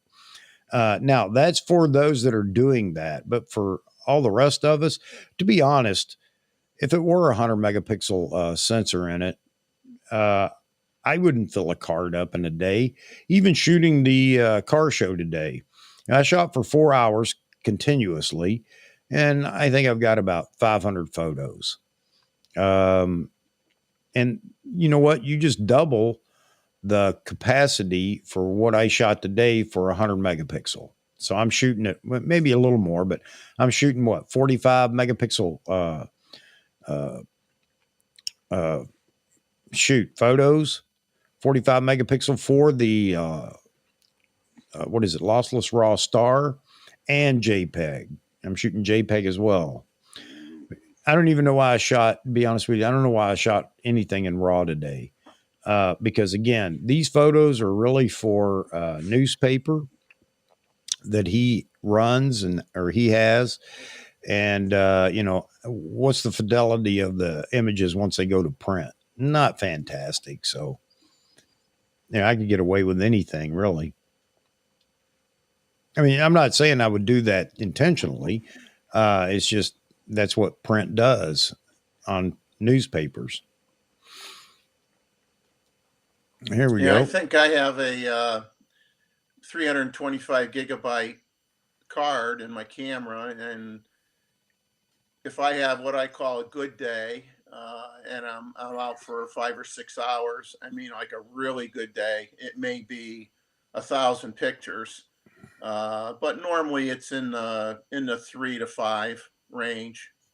But in the last month, it's been probably 200 or less because the birds are on strike right now in South Carolina for some reason. They're just not showing up.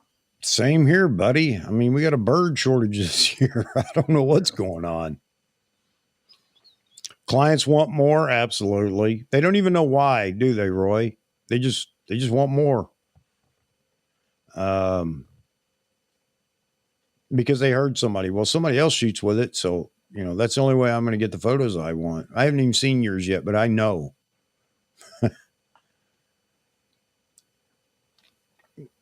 Paw. Hey, Ted. Great deal on a 850 with grip. Ted, you looking for a D850 or are you asking Paul if he's looking for one? There's Roy again, like the 50 megapixel Fuji GFX, better than the 100. Well, that's interesting. But it needs a leaf shutter for studio work, but great for landscapes. So, Roy, why the leaf shutter for higher uh, shutter speed or what?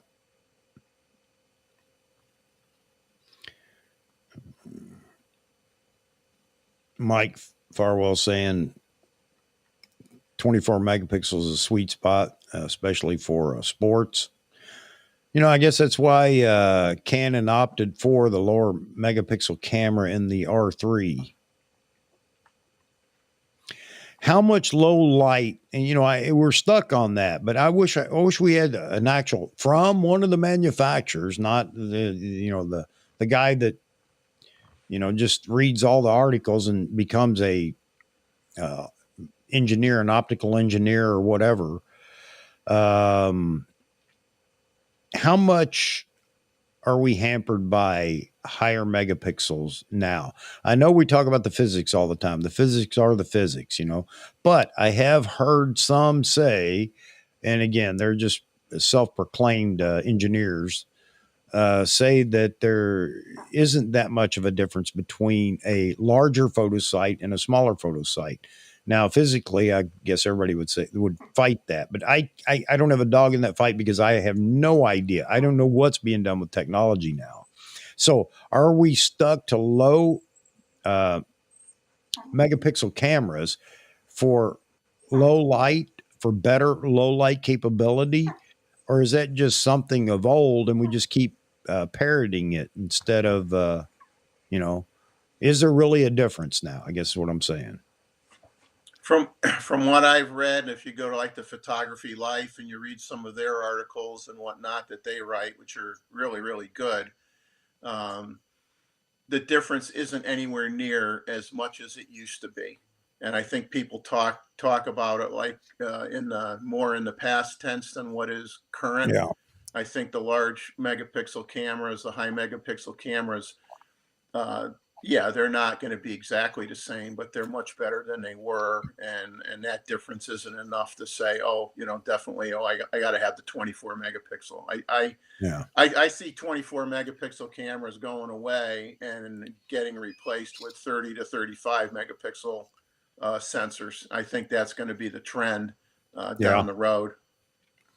That's Well, just my opinion. the D800 kind of brought that on. Nobody was D800 was remarkable when it was announced because it was 36 megapixel. And I remember the people talking about you're not going to be able to afford to shoot it because you're going to have to buy so much memory and you new computers and everything else. I didn't. I just kept chugging along with the same old crap I have. and did just fine with it. My old laptop. So I don't know about all that. And yes, there will be a significant difference in the amount of storage space you'll need if it were 100 megapixel, no doubt about that. But with technology, allowing technology to take these, and for lack of a better term, you guys are smarter than I am when it comes to all that stuff, compress those files for movement within the camera to the storage medium, the cards, without noticeable loss. Is that going to continue to get better? And is that going to allow us to have higher megapixel cameras? What do you guys think? There was Well, another article on Tico Raw just recently yeah. too. I mean, even if you went by what the high efficiency star is like Yeah. 30% smaller files. So even Yeah. if you went by that and you had a 100 megapixel camera, you'd be at 70, Yeah. which is still big, but Well, yeah. I'm sure it will improve over time. Does anybody know what the Sony file size is for their A1? I mean, full raw, lossless raw, or whatever they call it. What's the? I wonder what the size of the files are for Sony with 60 megapixel. I think. Well, I think what if you did like depending on your settings, I mean, sometimes you end up with a file higher than that, when you bring it in. Yeah, well, and of course, when you Yeah, process, you yeah, can take a 30 megapixel file and turn it into 100, yeah, especially landscape photographers and a lot of portrait photographers. And I'm sure Roy falls into that as a commercial photographer with the things that he's shooting too. It's real easy to start adding layers, and the next thing you've got this huge file. yeah. I guess I'm kind of old school. I mean, I have some presets and stuff on my. I use predominantly Lightroom and a little bit of Photoshop, and I have my own presets in there that I apply when I import in my images. And unless it's some phenomenal shot that I really want to whatever put the minutia into it really good. I mean, I try Yeah, to limit my time to like 1 minute, one minute a photo. If it's going to require more than that, it has to be something outstanding because I try to get it as good as I can in the camera, so I don't have yeah, to fool around with it. yeah. I'm shooting still JPEGs for the most. Well, I always shoot JPEG and RAW, but I very seldom go to the RAW files. I'm not having any trouble with what I'm shooting, what I'm doing. Again, I'm not a commercial photographer or whatever. I can't even imagine being a wedding photographer and going through 3,000 RAW files. But I guess people do it. I think some people are embarrassed to say they shoot JPEG. It's almost like you're just a kid with a camera then, it's just a toy or whatever. I am No, going to if you get some shirts made that say I shoot JPEG. I'm going to do that.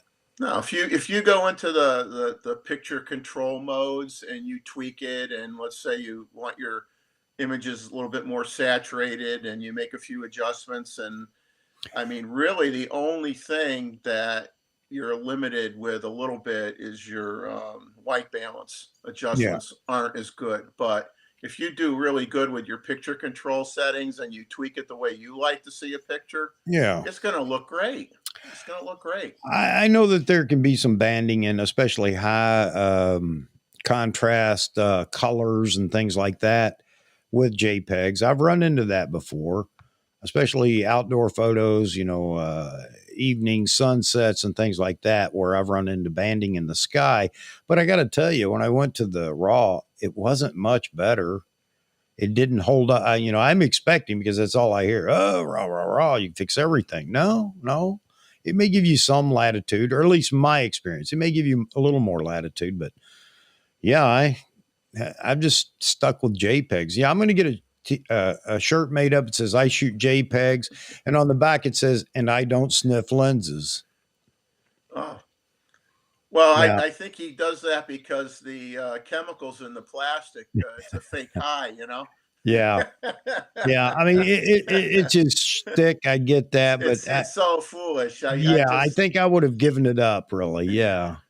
it's a Yeah. little old by now, you know. Yep. Time to change to something new. Yeah. Majid, the 400 2.8 telly.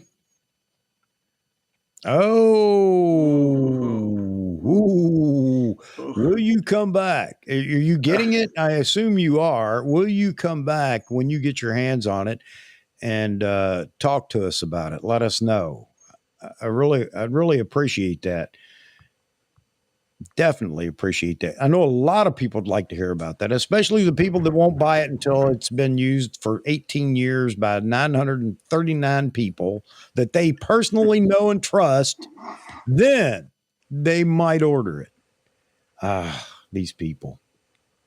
So, Roy, I saw your comment there. Yeah, I thought that's the case for your application and having a leaf shutter. Okay.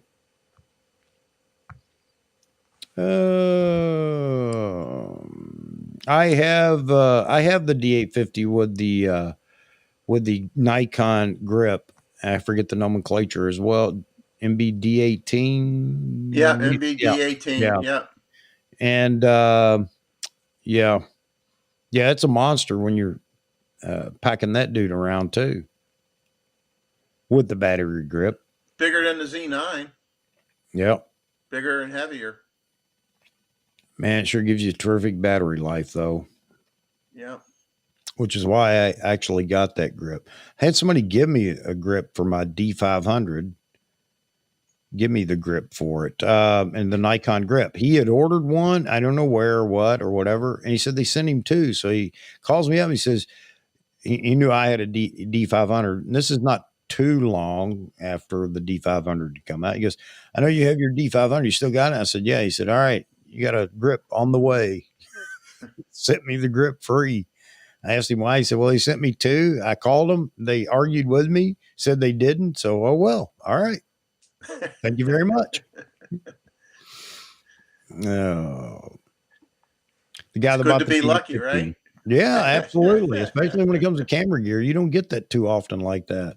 No, no. Uh, Mike Farwell talking about the Z6 II and the Z9. And I guess we're talking about dynamic range and noise and everything else. I don't know. I'm back and forth. I was back and forth on the Z9. Now I shot today all day long at about, I don't know what I was shooting at. Maybe ISO 8, between ISO 800 and 1000. And everybody talks. You still hear photographers. Well, I'll never shoot over or whatever. Okay, all right, there we go. Man, we need to get all these old timers out of the way. They're just influencing people that are ignorant. Use I gotta ignorant go then, for what Chuck. it's. I gotta Huh? go. You got to go. Yeah, I gotta go. If I'm an old timer. I gotta Uh, go.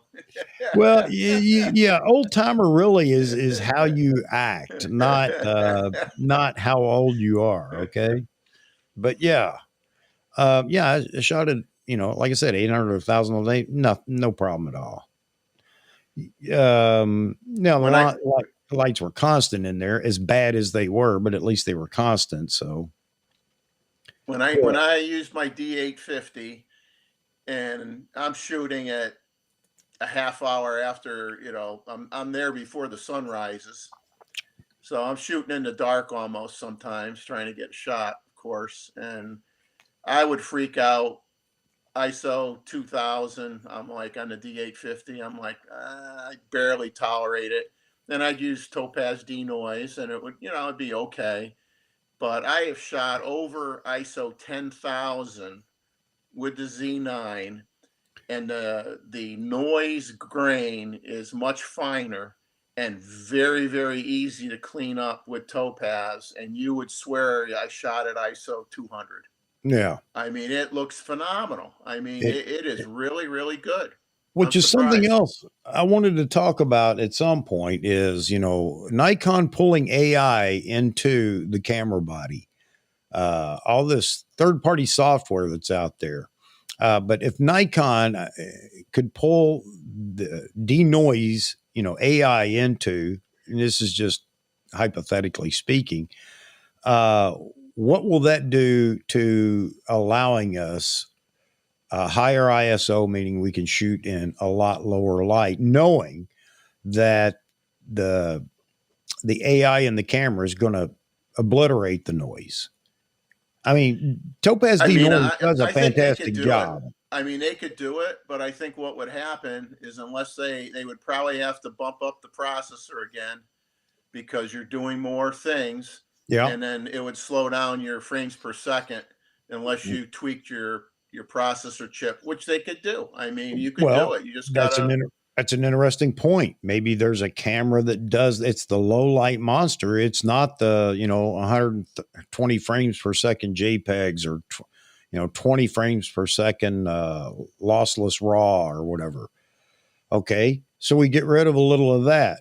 It's again one of those things. Are you ever going to have Yeah. everything you want? I don't know, but you make a camera that's a low light monster and has that built in with the ability to turn it off, because some people will just swear, I'll never do that. Okay, all right, I got it. I get you. Turn everything off. Just use manual focus lenses while you're better yet, get rid of your DSLR, get rid of your mirrorless, get you an F2 and some film and just go back to what you love. Well, I could do it. Well, Well, do it. yeah. What was the think about it in the back in the '70s, where when you're a kid and you had a DSLR? I mean, what was the fastest shutter speed back then? 1/1000th, maybe. Yeah. It wasn't very fast. Yeah. You weren't taking any pictures of kingfishers with them. Yeah, yeah, exactly. Exactly. Or if you did get that photo, man, you can talk about how good you are, but that's the luckiest shot in the world. Not Yeah. that it didn't happen in the day, but I don't Well, think it plus you was. were manually focusing too. Yeah, yeah, yeah. Try that for a while. Yeah.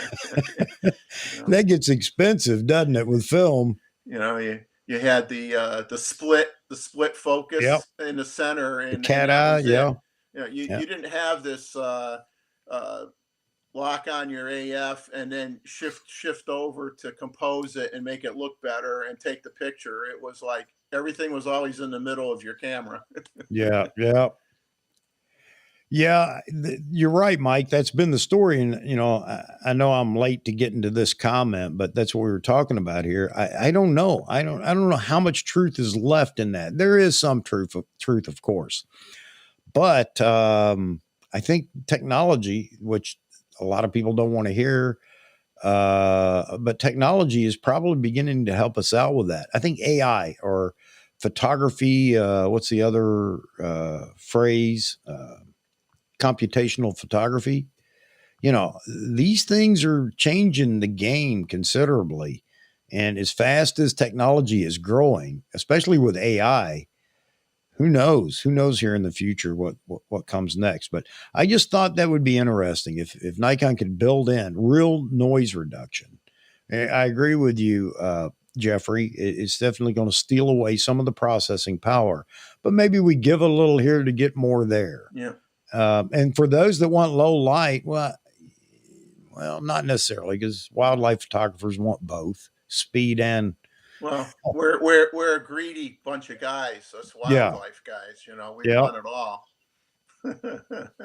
yeah. And Gustavo here is a great point. Well taken. Allows crop instead of using soft converters, but we're getting better at the converters as well. That TC 2.0X for the mirrorless system, Z system. It is not your grandfather's teleconverter, no doubt about that. It's different. Again, they found that secret sauce in glass making. Maybe they got special sand that nobody else can get their hands on for making glass. I don't know, but it works extremely well. I'm not going to tell you there's no difference between a 2x converter on a 400 and an 800 prime, but they're closing the gap now Oh, There we go. let's see. Let me go all the way to, here we go. Uh,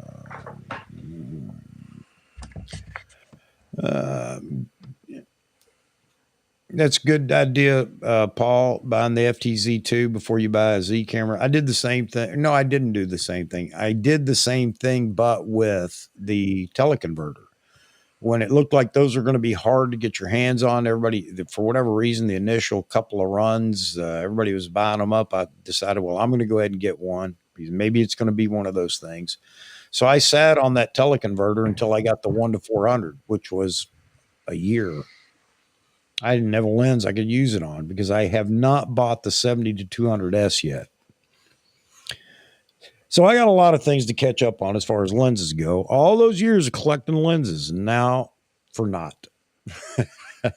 I'm not bitter about it either, like so many people. What Nikon do? Well, you know what? I'm happy with their new Z mount lenses. So and it's just time to turn them over to somebody else. Yes, the resale value. Used to talk about the resale value in lenses. Buy a lens, buy glass. You won't lose money and blah blah blah. That's now limited to only certain lenses out there. But the majority of the lenses, the Trinity, yeah, that sunk in price overnight, didn't it? Man. And I've got the Trinity in F mount. So Yeah, I'm sure I have a small fraction of what you have, Chuck, for lenses, but I guess in my thinking and in switching over to the mirrorless, and I'm going to hang on to the D850 and for quite a while as a backup. Uh, but my thinking was, okay, what am I shooting the most of right now, which happens to be wildlife. yeah. So I said, well, if I'm going to spend money on lenses, I'm going to try to lean towards what I would use for wildlife. And, like I got the 24-70, F mount, 2.8, and I've got the 70-200 FLED. And, I don't use them a lot. I mean, so I'm just going to live with them for a while. And if my genre changes and I start switching more to some of the ones I don't use a lot right now, then I would, look to get a Z one. But to try to make it less painful, I was trying to focus on what do I use the most, and then get the Z mount version for those, to not break the bank too bad. Yeah. Yeah. But it's hard. I mean, I if I won the lottery, boy, I'd be getting deliveries every day. Yeah. Shoot. Yeah, absolutely. What's coming out next? You don't know. Well, here's a deposit. Whatever it comes in, Yeah. give it to me. Yeah, I'd be the same way. Yeah, yeah. It'd be a shame to be that wealthy, wouldn't it? Yeah, yeah. Just blink your eyes and say, "Oh yeah." While, Yeah. while you're at it, throw the yacht in. Yeah. With all the Nikon lenses in the yacht. Yeah. Yeah. I have a bunch of F mount stuff too. I have Sigma art as well. I've got the 35 and the 50 1.4. Yeah, I got a lot of stuff done. Not a lot, but I've got quite a few lenses done loading. I'm going to start doing that before long. It's just hard to let go of them. It took so long to make this collection. I think that's what it is, really. I know I'm going to take a loss. That's just the way it is. I need to quit worrying about that and just start liquidating some of this stuff and putting it in the kitty for either the Z8 or a lens of some sort, that is inevitably going to be announced that I can't live without. Yeah, I think the Z8 would eventually drive me to get rid of the remaining D850, maybe. You know, Yeah, I've been but considering that. it's tough. It's money. Yeah, It's all. I agree. And the longer I hang on to the D850, the more money I'm going to lose on it. But yeah, same here. And I told myself I was going to, when I got the Z9, I would relinquish the D850 because the reason I held on to the D850 was because of the higher megapixel, because I wouldn't have one left if I got rid of it. So, the Z9, I have now proven to myself, it's fantastic for the studio, no problems there. And of course, everything else. So, not a problem. So maybe it is time to get rid of the D850. And like I said, I had one that I did get rid of a little while back because I didn't need two at the time. I had a D5 also. So now I think it's just time to let go of the D850, and it's probably very low shutter count on that thing too. I don't know what it is. I'll bet you it's not 20K on that camera, because after I held on to it, because I had to have a high megapixel camera, you got to have one. Uh, and I didn't use it anymore. Oh, well. Yeah, I have to have it for a backup for now. I mean, I always have to have a backup camera, and I don't have any more APS-C cameras, so I'm going to keep it until a Z8 comes out, and then I have to convince myself not to spend the money. No, I'm not going to do that. I'm going to let myself override that. I, it depends. It honestly, I will say it honestly depends. I'm comfortable where I'm at with the bodies that I have. But if if it falls in, I say sweet spot for me, I don't know if I really have to have a 100 megapixel camera. So that might be a reason for me to say, I don't, it's not just I don't want it or don't need it. I don't want it. Nothing wrong with a camera. If that's what they come out with, a lot of people are going to be extremely happy. But if it does fall into that happy category of meeting all needs, like the Z9, with a decent with sensor in it, as far as resolution, maybe 33 megapixel, or maybe even what we have now, 45 megapixel. Yeah, I may just own that, and then that's it. I am set for a good long time then. And I try to convince myself I'll be happy and won't need another camera body for a while, but I know I'm lying to myself. Did you perchance did you read Tom Hogan's review of the Z9 that he finally came out with? I mean, he gave it a recommended. He would not give it a highly recommended. But Hence, I don't read his. he's a tough cookie.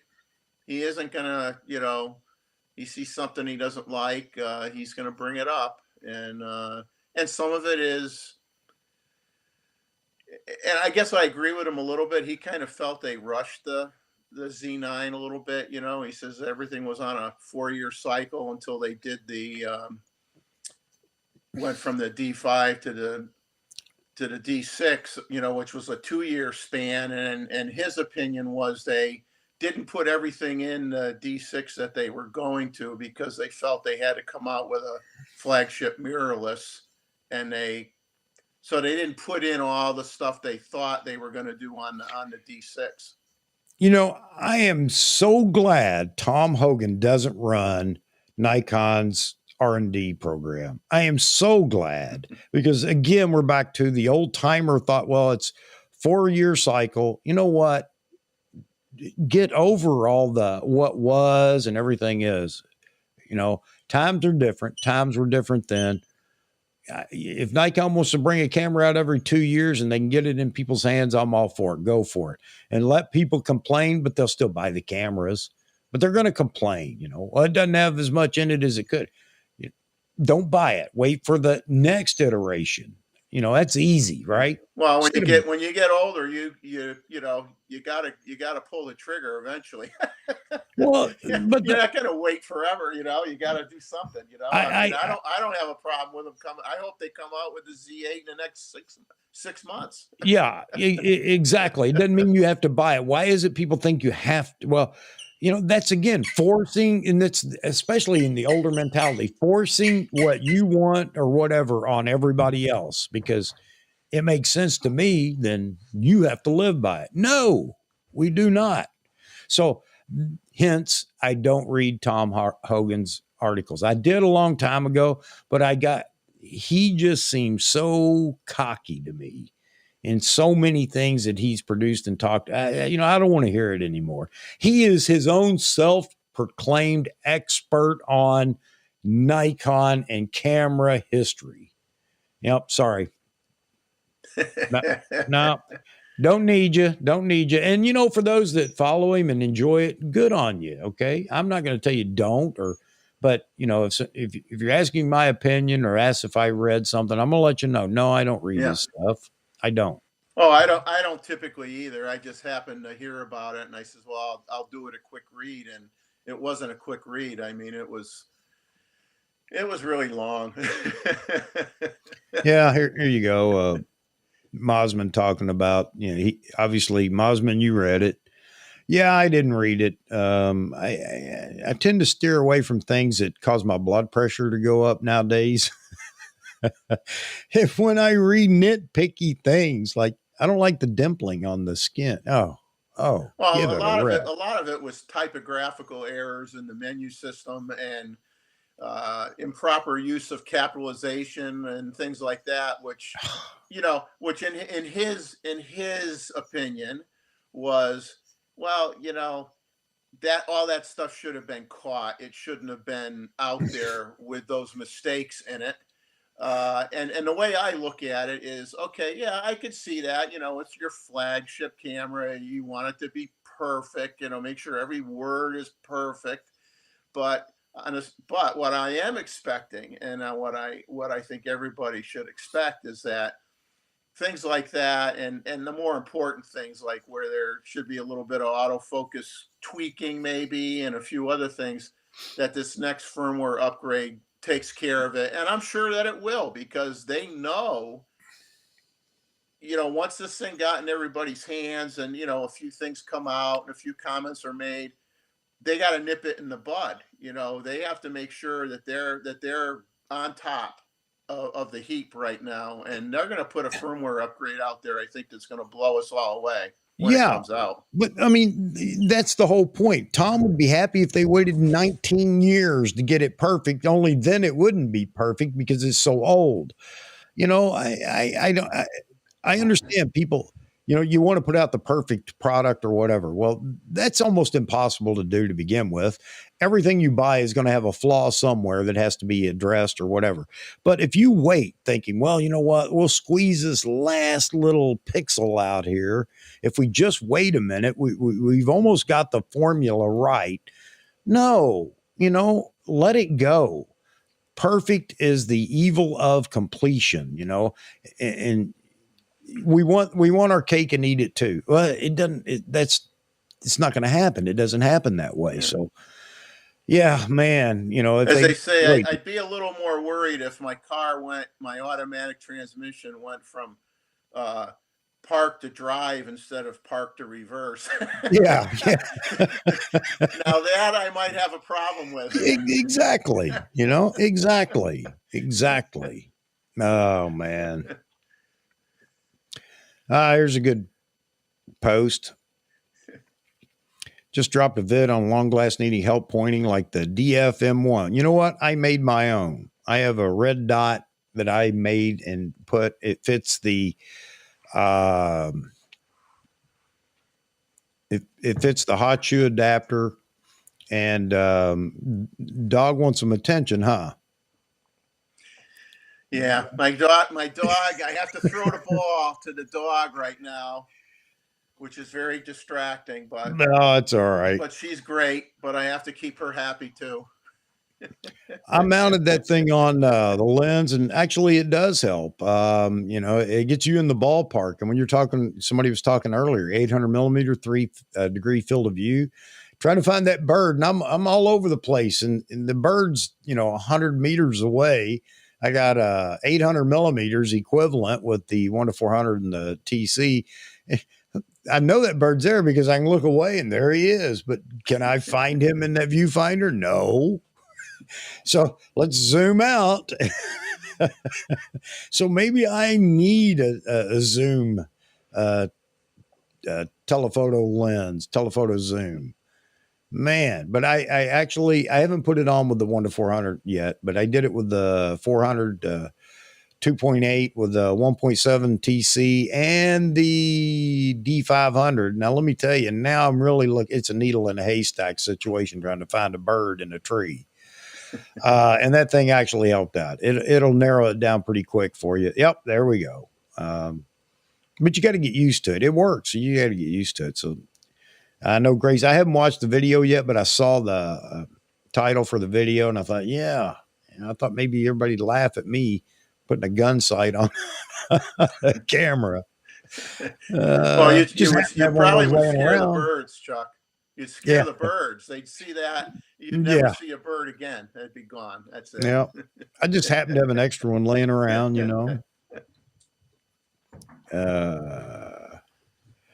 Oh man. So we've covered the Z8. We've covered not completely. We've covered firmware updates. I think everybody was pretty much satisfied with some of the answers for the firmware updates. I do think we'll see it. I think the Z9 is gonna happen pretty soon, only because you can't tell me Seth Miranda doesn't have an ear to the door of Nikon.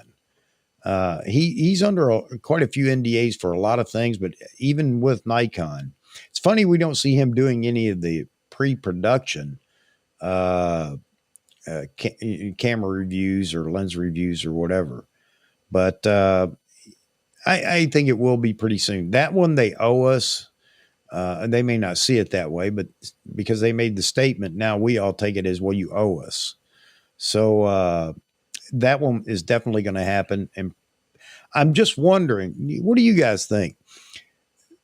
We initially heard, I don't know if it was rumor or what, talking about that firmware update for the Z9 would happen in February, if I remember correctly. That was the month that everybody was talking about. It's going to happen in February. This is back at the announcement.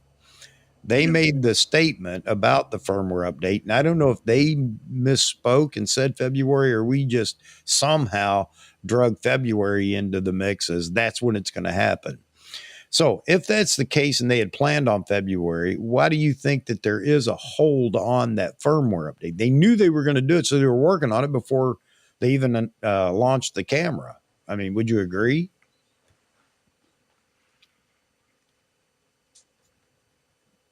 I'm just well. What was that issue with the? And I don't remember exactly what it was. Something with the video where they got to pay. They got to pay somebody to use the. No, ProRes. Was it the ProRes? Yeah, ProRes RAW. There would be if that kind of. Well, DJI had to take it out of. DJI had to remove it because of I don't know what it is. But Nikon did not. They came out, they did make a statement saying, no, they will not be removing ProRes, or they will be adding ProRes RAW. They're not removing ProRes from the camera, blah, blah, blah, blah, blah. So that was good news, because there were some people that thought, this means Nikon is going to get into a battle with, who is it? Red? Yeah, Red. Yeah. Yeah. But and I don't know what deal they struck with Red, or how that works, or what the legalities are.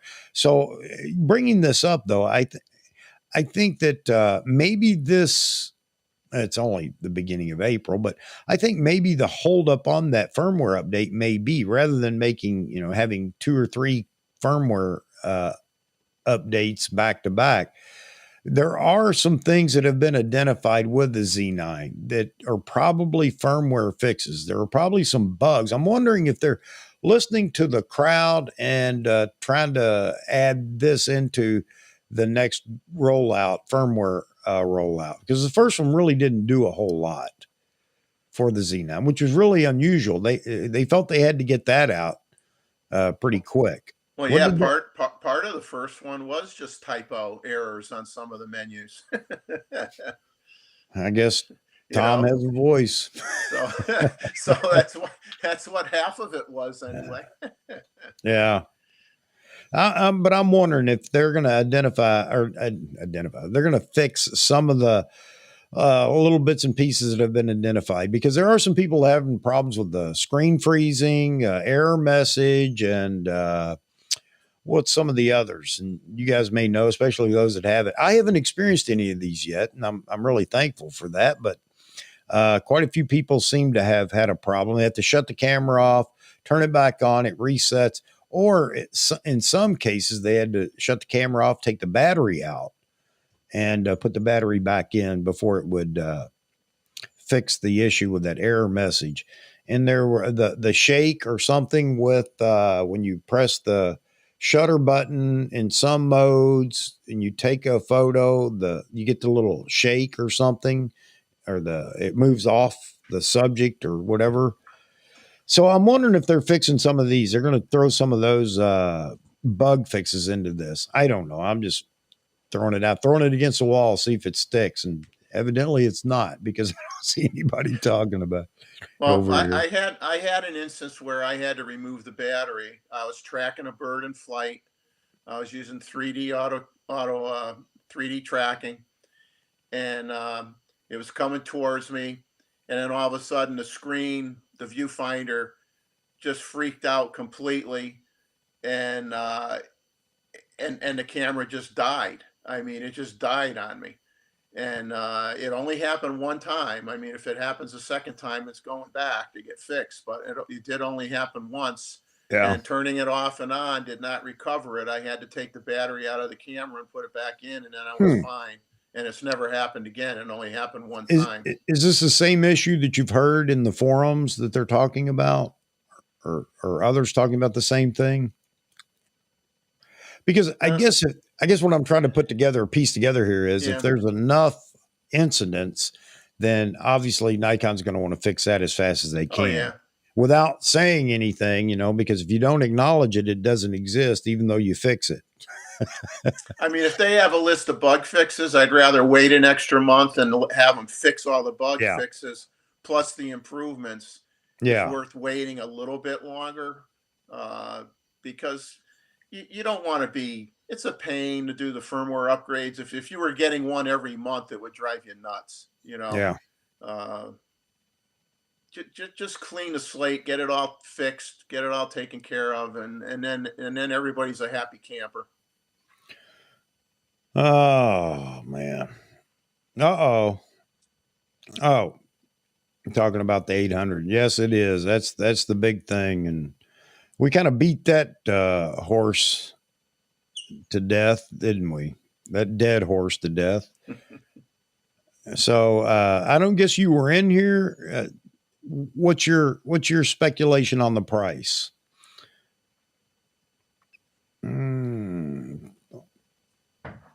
Man, the comments just keep coming in. They get so far behind.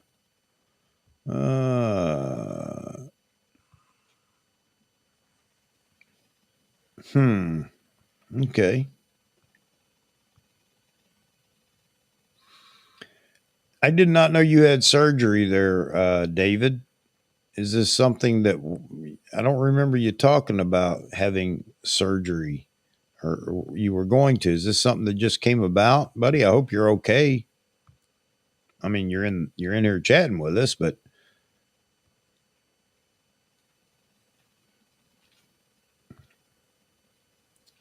all right. Yeah, the Northern Lights. I love that. Believe it or not, in Connecticut, the news a few times over the last few years has remarked that, hey, it's possible to see the Northern Light. No, Uh, no. You know how I know? Because I was dumb enough to go out there and look for way too many city lights in Yes. Connecticut to do Yes. I any mean, kind of come on. astrophotography or anything at all like that. Yeah. You got to be in the middle of nowhere. Yeah. I'm right in the middle of New York City and Boston. Yeah. I mean, you might catch a UFO or something, though. Yeah. Maybe. Yeah. I want to see one of them. That's another bit of proof I want. I mean, they need to land and shake my hand. Yeah. I'm not buying it. If you Okay. get that picture, Chuck, you'll make enough money to buy anything you want. Yeah, You get that absolutely. picture. Absolutely. That and Bigfoot. Yeah. I need that 800, man. I need that 800 because I'm going in search of Bigfoot. And then people will say, well, that's awful grainy. The noise in that picture, run it through Well, Topaz. well, my dealer says, Jeff, you know you want the 800, and I said, well, I do and I don't. I says the problem is where I shoot now, which is really at a state park.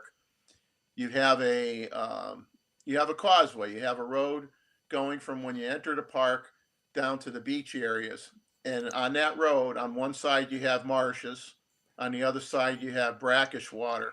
So Yeah. you're shooting from a sidewalk. So if you have a real long lens, you can't back up, because if you back up, you're going to get hit by a camper, and if you go forward, you're going to fall in the water. So all you have is left to right movement. You don't have front and back movement. So it's pretty restrictive. So if I go with something that big, I might end up getting plowed down. I think, I don't know. That might not work out too well. My wife might be happy if I bump Uh, up the insurance. yeah, there you go. Maybe she'd be okay with that. But Yeah. Oh, Mosman. All right, no more D800 talk. Mosman has spoken. I'm with you, Mosman. You can only beat that dead horse so many times, right? Uh, but here we go. Here's a price. I like your price. I like your price for the 800 PF. I really do. I hope you're correct. Well, I don't know why. It's not like I'm buying. Well, I hope for those that want it. There. Try to be nice. But yeah, that would be a fantastic price. And I think you're not far off, but I did extend my, from 59 to, what did I say, 69, 79 even. Yeah, up to 8,000. So we'll see. I think it's going to be closer to the lower end, though.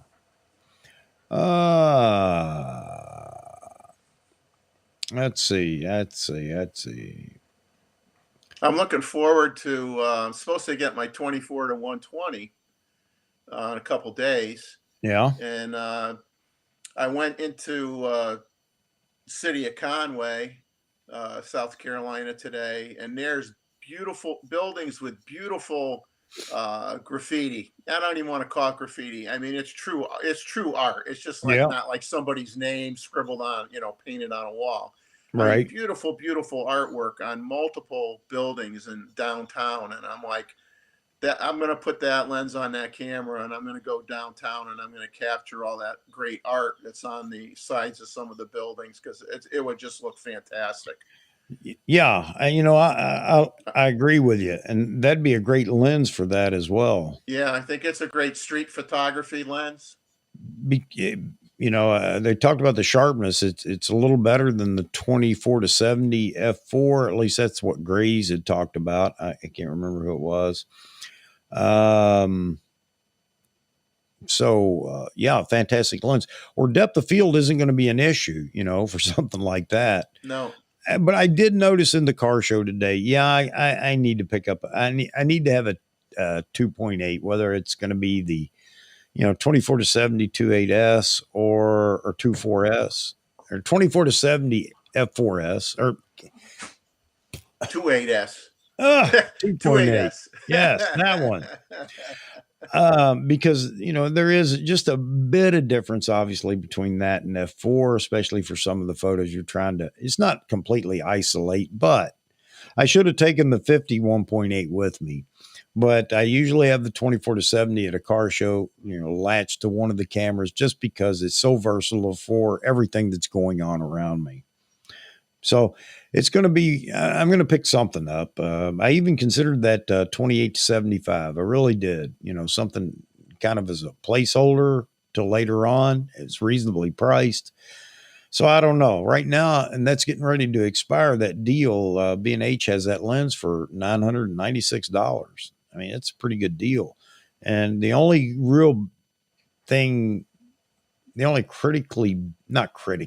bad thing I've heard about that lens is it may be soft in the corners. Well, you know what? That's not going to really affect what I want to do with it, honestly. Be it That portraits. gets overblown too much. It's like, Yeah, okay, crop your image 5%. yeah, you know, especially if you're shooting with a 45 megapixel camera. What if you crop it 5 or 10% to get rid of Yeah. the vignetting? It's not a big deal. But with what I'm typically shooting, it's not like I'm shooting landscapes, and I guess I Yeah. can understand that, but I don't know if I could see the difference in the corners for landscape. Anyway, whether it's portraits or the things that I'm shooting, being, trying to be a little more creative in shooting hood ornament on a car or something like that, it gives me just enough fall off in the depth of field to kind of, isolate it from the background, that kind of stuff. So I don't know. Maybe I should have picked it up because I guess I don't know if it's still on sale tonight or not, but probably would have been fine for me. And a lot of people said they couldn't live with 28 millimeters at the wide end. They really needed 24 millimeter. I got to tell you, what's that, a Mhm. footstep?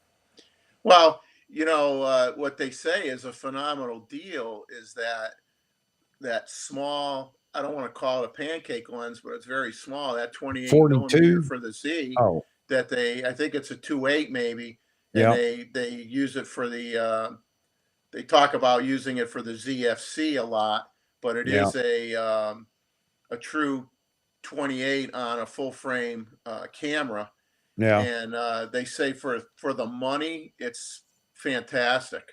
I mean, once again, that would be a great walk around lens, something really, really light. And then they have the two versions because they have the one, with the silver, like the control ring is shiny, for the ZFC Yeah. styling, and then they got the one that's all black, for the That other is cameras. that is a neat looking combination Yeah, though with that ZFC, yeah. that lens, and yeah, it's nice. I like it.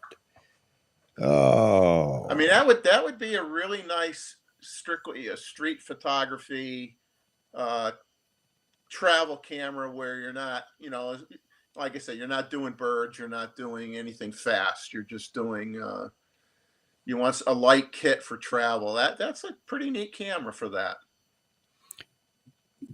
yeah, thanks, Barry. Yeah, still 996. That's probably a good deal. I don't understand, it scares you when a new lens is already on sale, but a lot of people that have it are loving the lens. Again, the only complaint, if it is a complaint, is it may be a little soft in the corners. Again, for what I shoot, I don't think that's an issue.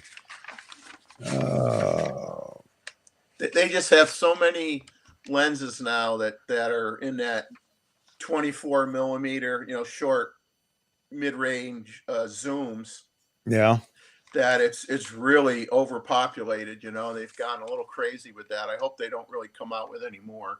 yeah, yeah. It is funny. Nikon has done that. It's been a bit weird, hasn't it? 24 to 70s. We got plenty of those.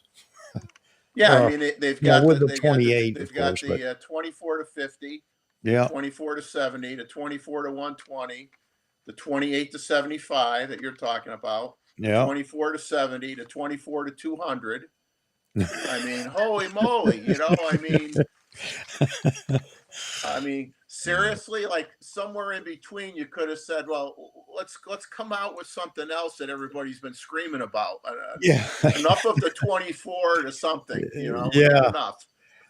Maybe that 28 to 75 would say, we got all these parts over here. We can't make one of those, but we can piece together a 28 to 75 out of what we have. No, I'm still serious about that lens. I may pick that up and give it a try. Because it kind of fits the bill for me right now. Um, a lot of people, they have to have all 2.8 or faster glass, and I understand that. I guess if that's what you need, I don't always need that. And again, it was strange today. I shot all day long with, f4 and uh, 5.6, no You problem. won't find many landscape photographers shooting at f2.8. They're going to be No, shooting at you're f11. They're going to be shooting. They're going to have their camera on a tripod. They're going to be yeah, shooting 1 or 2 second exposures if they have to, because they're shooting early morning. They could yeah. care less if it's a 2.8 lens or not. They don't ever need it. Oh, here's a good point by Mosman. I agree. That was all the experts again that were all over trying to compare diagrams and everything else, talking about it. It's just a rebranded um, Tamron. And while there are many similarities, I guess Nikon put their own, they opened it up, poured their secret sauce in it, and made it, a little bit better or whatever. But you know what? Now that people are actually showing what it's capable of, it's I don't know, a lot of people are kind of looking at it a little differently now. I know I am. Well, Um, a comment like that is kind of like falling into the same trap as, Nikon's going to have, if they're going to use someone that they're going to go into cahoots with a little bit, they're going to say, well, we need it to meet this requirement. yeah, And it's going to get tweaked and it's going to get massaged and it's not going to be the same as the Tamron model. Just like everybody gets hung up is, oh, Nikon uses Sony sensors. It doesn't matter who the blankety blank you buy the sensor from. It's made to Nikon's specs. right, right, A Nikon 61 megapixel, let's say, sensor that if Sony were to make it is not going to be the same as the Sony 61 yeah, megapixel sensor because Nikon's going to say, I need more of this, I need right. more, more of whatever. It's going to be to their specs, so it doesn't matter who makes it, and it's just people. People say that when they want to kind of knock Nikon down a peg and say, well, they're Yeah. not doing their own. Oh yeah. Who Well, do you think? Who do you think yeah, makes the equipment that makes those parts? yeah, Nikon makes a lot of the equipment that makes those parts. yeah, yeah. It's just foolish talk. It's just It, foolish talk. it is, and I got fed up with it the other day. Like I said, with the Sony. Here we go. First comment. Well, Nikon's just going to use an old Sony sensor as if yeah they're probably going to take them out of the camera bodies they can't sell anymore and sell them to Nikon, right? Yeah, I get tired of that same old thing. And you're right, it's fanboys are just trying to find a way to. My dog's bigger than your dog. My dog makes Yeah, dogs. Your dog doesn't, or something. yeah. I don't know. I don't know what the equivalent would be. Uh yeah, I saw that Paul on the refurb page. There were some good deals in there, no doubt about it. Uh let's see. Da, da, da, da, da, da. I mean, you can go down the list there too, Mr. Jeffrey. Yeah, I like Very Mosman's. It's not, it's oh, I miss it here. It's like calling out a car manufacturer for not making the batteries. yeah. Very, very good. Very good. I I like love that. your Very wit, good. Moz, man. Yeah. Yeah, that's great. It's not really a Ford because it's got a whatever battery in it. Yeah. Crazy. Well, I guess I'm assuming the 800. I know we've talked about it a lot, but I mean, I'm probably, this is my opinion, it's worth 5 cents, if that. But obviously, if the 800 is going to be in that $6,000, $7,000 price point, I'm sure it's not going to have the same motors that are in the 400 uh, with the TC 1.4 TC that has those fancy magnets and everything, and Yeah. because they're not saying, oh, can't buy it, if you buy the 800, you better not have a pacemaker. Right, right, They right, haven't come out with that statement, so I'm sure the stepping right. motors are a different design than what's in the new fancy 400. I think those are like crazy good. Yeah, but I think the Fresnel glass, not phased, the Fresnel glass, and I'm glad that finally, by the way, um, Matt Irwin has learned how to say Fresnel. It's not Fresnel.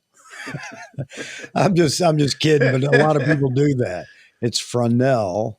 And how does an idiot like me know that? Well, I don't know a lot, but every now and then I get one. But anyway, the Just don't Fresnel talk glass. about grits, Chuck. Just don't talk about grits. Yeah, no grit. I'm going to put that up. No grit chat on my channel anymore. No more grit chat. I'll tell my wife tonight. I'll tell her tonight. She'll laugh. Grit? What's a grit? She's a New Yorker. You were arguing over bits of corn? Yeah. We're passionate photographers. What can I say? Our passion knows no bounds, even corn. I got grit on my lens. We're not making fun of you guys. We're trying to make fun of the whole situation. And you know, some people did like grits. I'm not going to take that away. Okay. Fresnel is French. Yes. That's how I know that, believe it or not. And Matt Irwin acknowledged that. He said it's a French word, Fresnel. There you go. There you go. Silent S, right? Now, how can you have a silent S? I don't know. You know, I'm in the same league as Nikon. I can't spell right either. All right. Got blisters on my fingers. Is that from typing tonight, Mike, or what?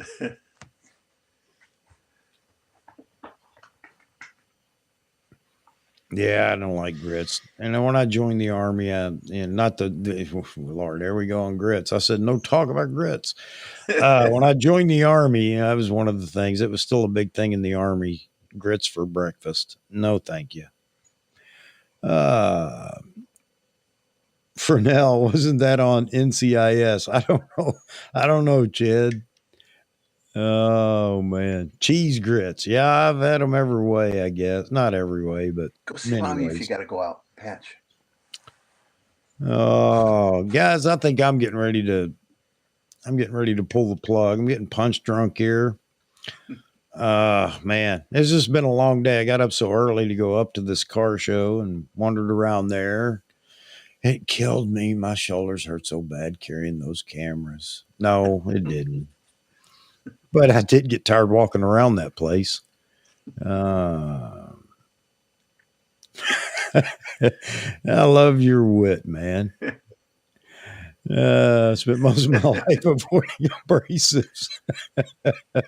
Never heard grits called abrasives. The abrasive food. At least when you got home, Chuck, today, you could say that you lost weight real quick when you took those cameras off. Yeah, yeah. There you go. So here come the funny comments. I don't know they're that bad, but oh man.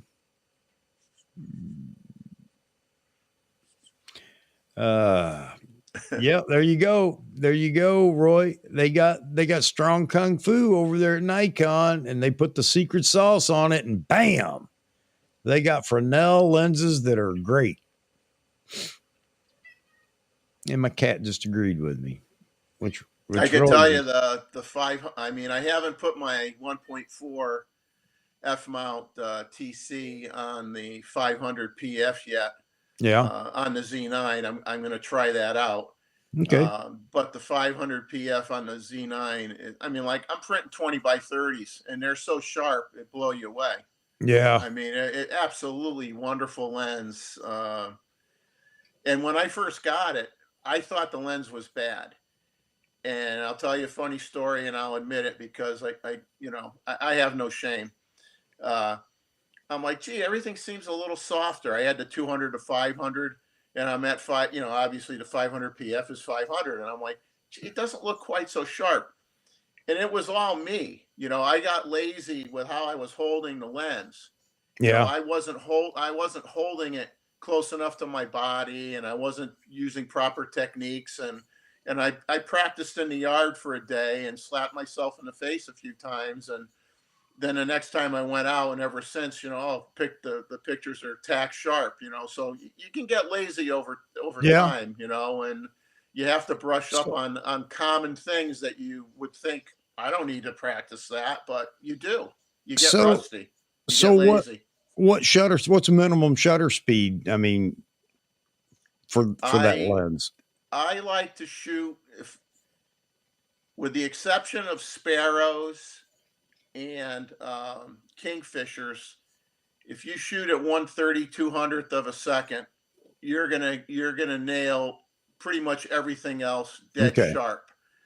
But sometimes I like to shoot at 1/2000. Sometimes I want to Yeah. have the W- wingtips a little bit blurry, but the head and the body of the bird are Yeah. sharp, but the wingtips are a little blurry. Well, I just Um, wondered, since you were saying that, your technique was not allowing you there because you weren't paying attention for a sharp image. I wondered, what shutter speed, because are you, I've actually shot with the 500 on a static subject. I've shot at like a 60th of a second, yeah, and I don't drink coffee or anything, and I've nailed it tack sharp yeah, at a 60th of a second with the 500 PF, wide open at 5.6 with a yeah. static bird in the water, and you can do it. But I mean, I wouldn't recommend it, but you can do it. Hmm. So Mosman's talking about that too. 500 PF posting, some people posting blurry photos, down to improper technique. Yeah. Well, see, I don't have that problem. Well, I shouldn't say I don't have that problem, because I throw that thing on the gimbal and and that cast iron set of sticks that I have, and I can't hardly move it myself. So it makes for a very stable platform, makes it easy. But point taken, if I'm wandering around shooting it. But yeah, I was just gonna say I did have some a few photos in the building in the car show today, shooting with the 1-400. Um, because, like you said, technique, trying to whip the camera, pull the camera up real quick to catch a photo, because that's what I'm looking for, is expressions and things like that. And shooting at too slow a shutter speed also didn't help. And bam, I had a few that were slow, or a few that were blurry. Some that were soft when you looked closer. So yeah, Yeah, but it's a phenomenal lens. I mean, if they came out with a Z version of the 500, let's say, I mean, I wouldn't buy it. I mean, what I have is so good now. Unless I'm gonna do a billboard for somebody, I mean, what's the point? I mean, it's just perfect. I just don't see how it could really be any better. I mean, it just yeah, focuses so fast, it grabs so fast. It works better on the Z9 than the D850 as well. It's great. yeah. Well, we're gonna have a running theme here on this channel now. have have have grits will travel. Oh man, grit saved the day. Oh, all right, all right. I wonder if the other 400Z is a PF. That's a good question, Roy. The other 400, I don't know.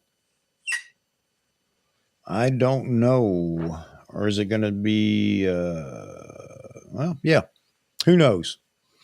Hope the 600 is a PF lens, but may not happen. It may be the full Monty and another $12,000 to $14,000 lens, or $14,000 to $16,000 lens. I would be happy with a whole line of PF lenses, super telephoto PFs, for those of us that aren't extremely wealthy. I don't know Yeah, how you you guys. start getting into five figures on a lens. It's like, I could buy a nice used car. Yeah, yeah, man. How about Canon over there with that? What their what's the monster they've got? Well, The they 1200 yeah, millimeter. well, their 800 is 17 grand, and the other one's like 19.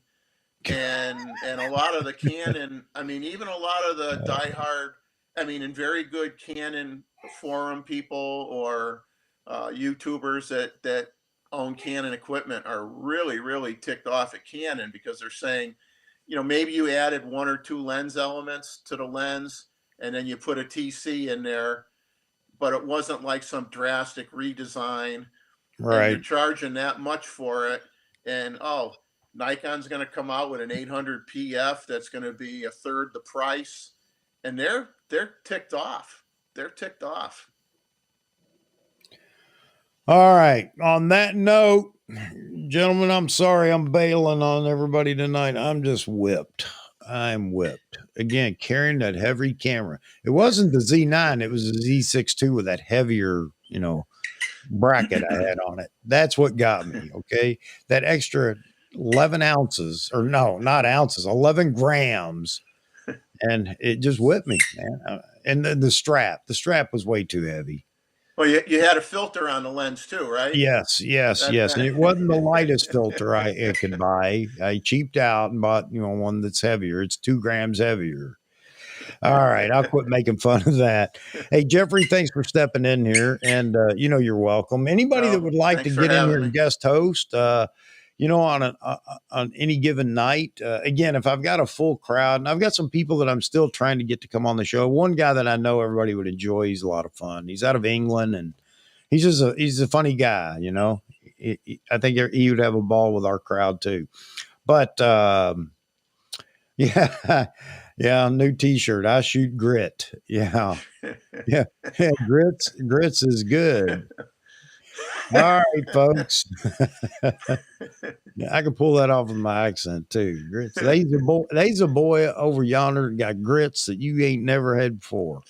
That's a good growing. That's me growing up in the South. All right. Anyway, yeah, David, get well soon, buddy. I didn't know that there was anything going on, and I hope everything's going better after surgery.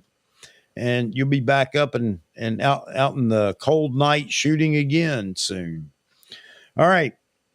Again, thank you all for showing up. Always have a wonderful time. You guys are the best. I had my stepdaughter talk about that. She's poked her head in here a few times, Amanda, and she was in the studio shoot. That was Amanda, and she can't get over how great the you guys are. Our community here, because I don't know, you're just good people. All right. That said, thanks again, Jeffrey. Oh, Everybody thank you. Everybody have a wonderful night, what's left of it, or day if you're somewhere where Roy and John, for you guys, have a wonderful day. And we'll be back again Wednesday, 12 noon, 12 p.m. Eastern. And I have no idea what's going on then, but you know what? Photography news is giving me things to talk about every day, chomping at the bit sometimes just to get in here and shake it up with you guys. So, don't know if we'll have a guest or not. There you go, Moz man. One last grit. So, Tuesday night. T-shirt time, Chuck. Now you have to do a T-shirt. Yeah, yeah. I'm actually embarrassed to say I don't know about Tuesday night with Vahagen, but all that info will be out soon. And if he's solidified his guest, then expect me to be over there too, maybe. So anyway, again, thank you very much. If you haven't liked this so far, please drop a like on your way out. And for those that may have tuned in, as embarrassed as I am to say it after the grit incident, I'm just kidding. Maybe you consider coming over here and sharing your grit stories with us. All right. Have a great night, folks. God bless y'all. And I'll see you again for certain Wednesday.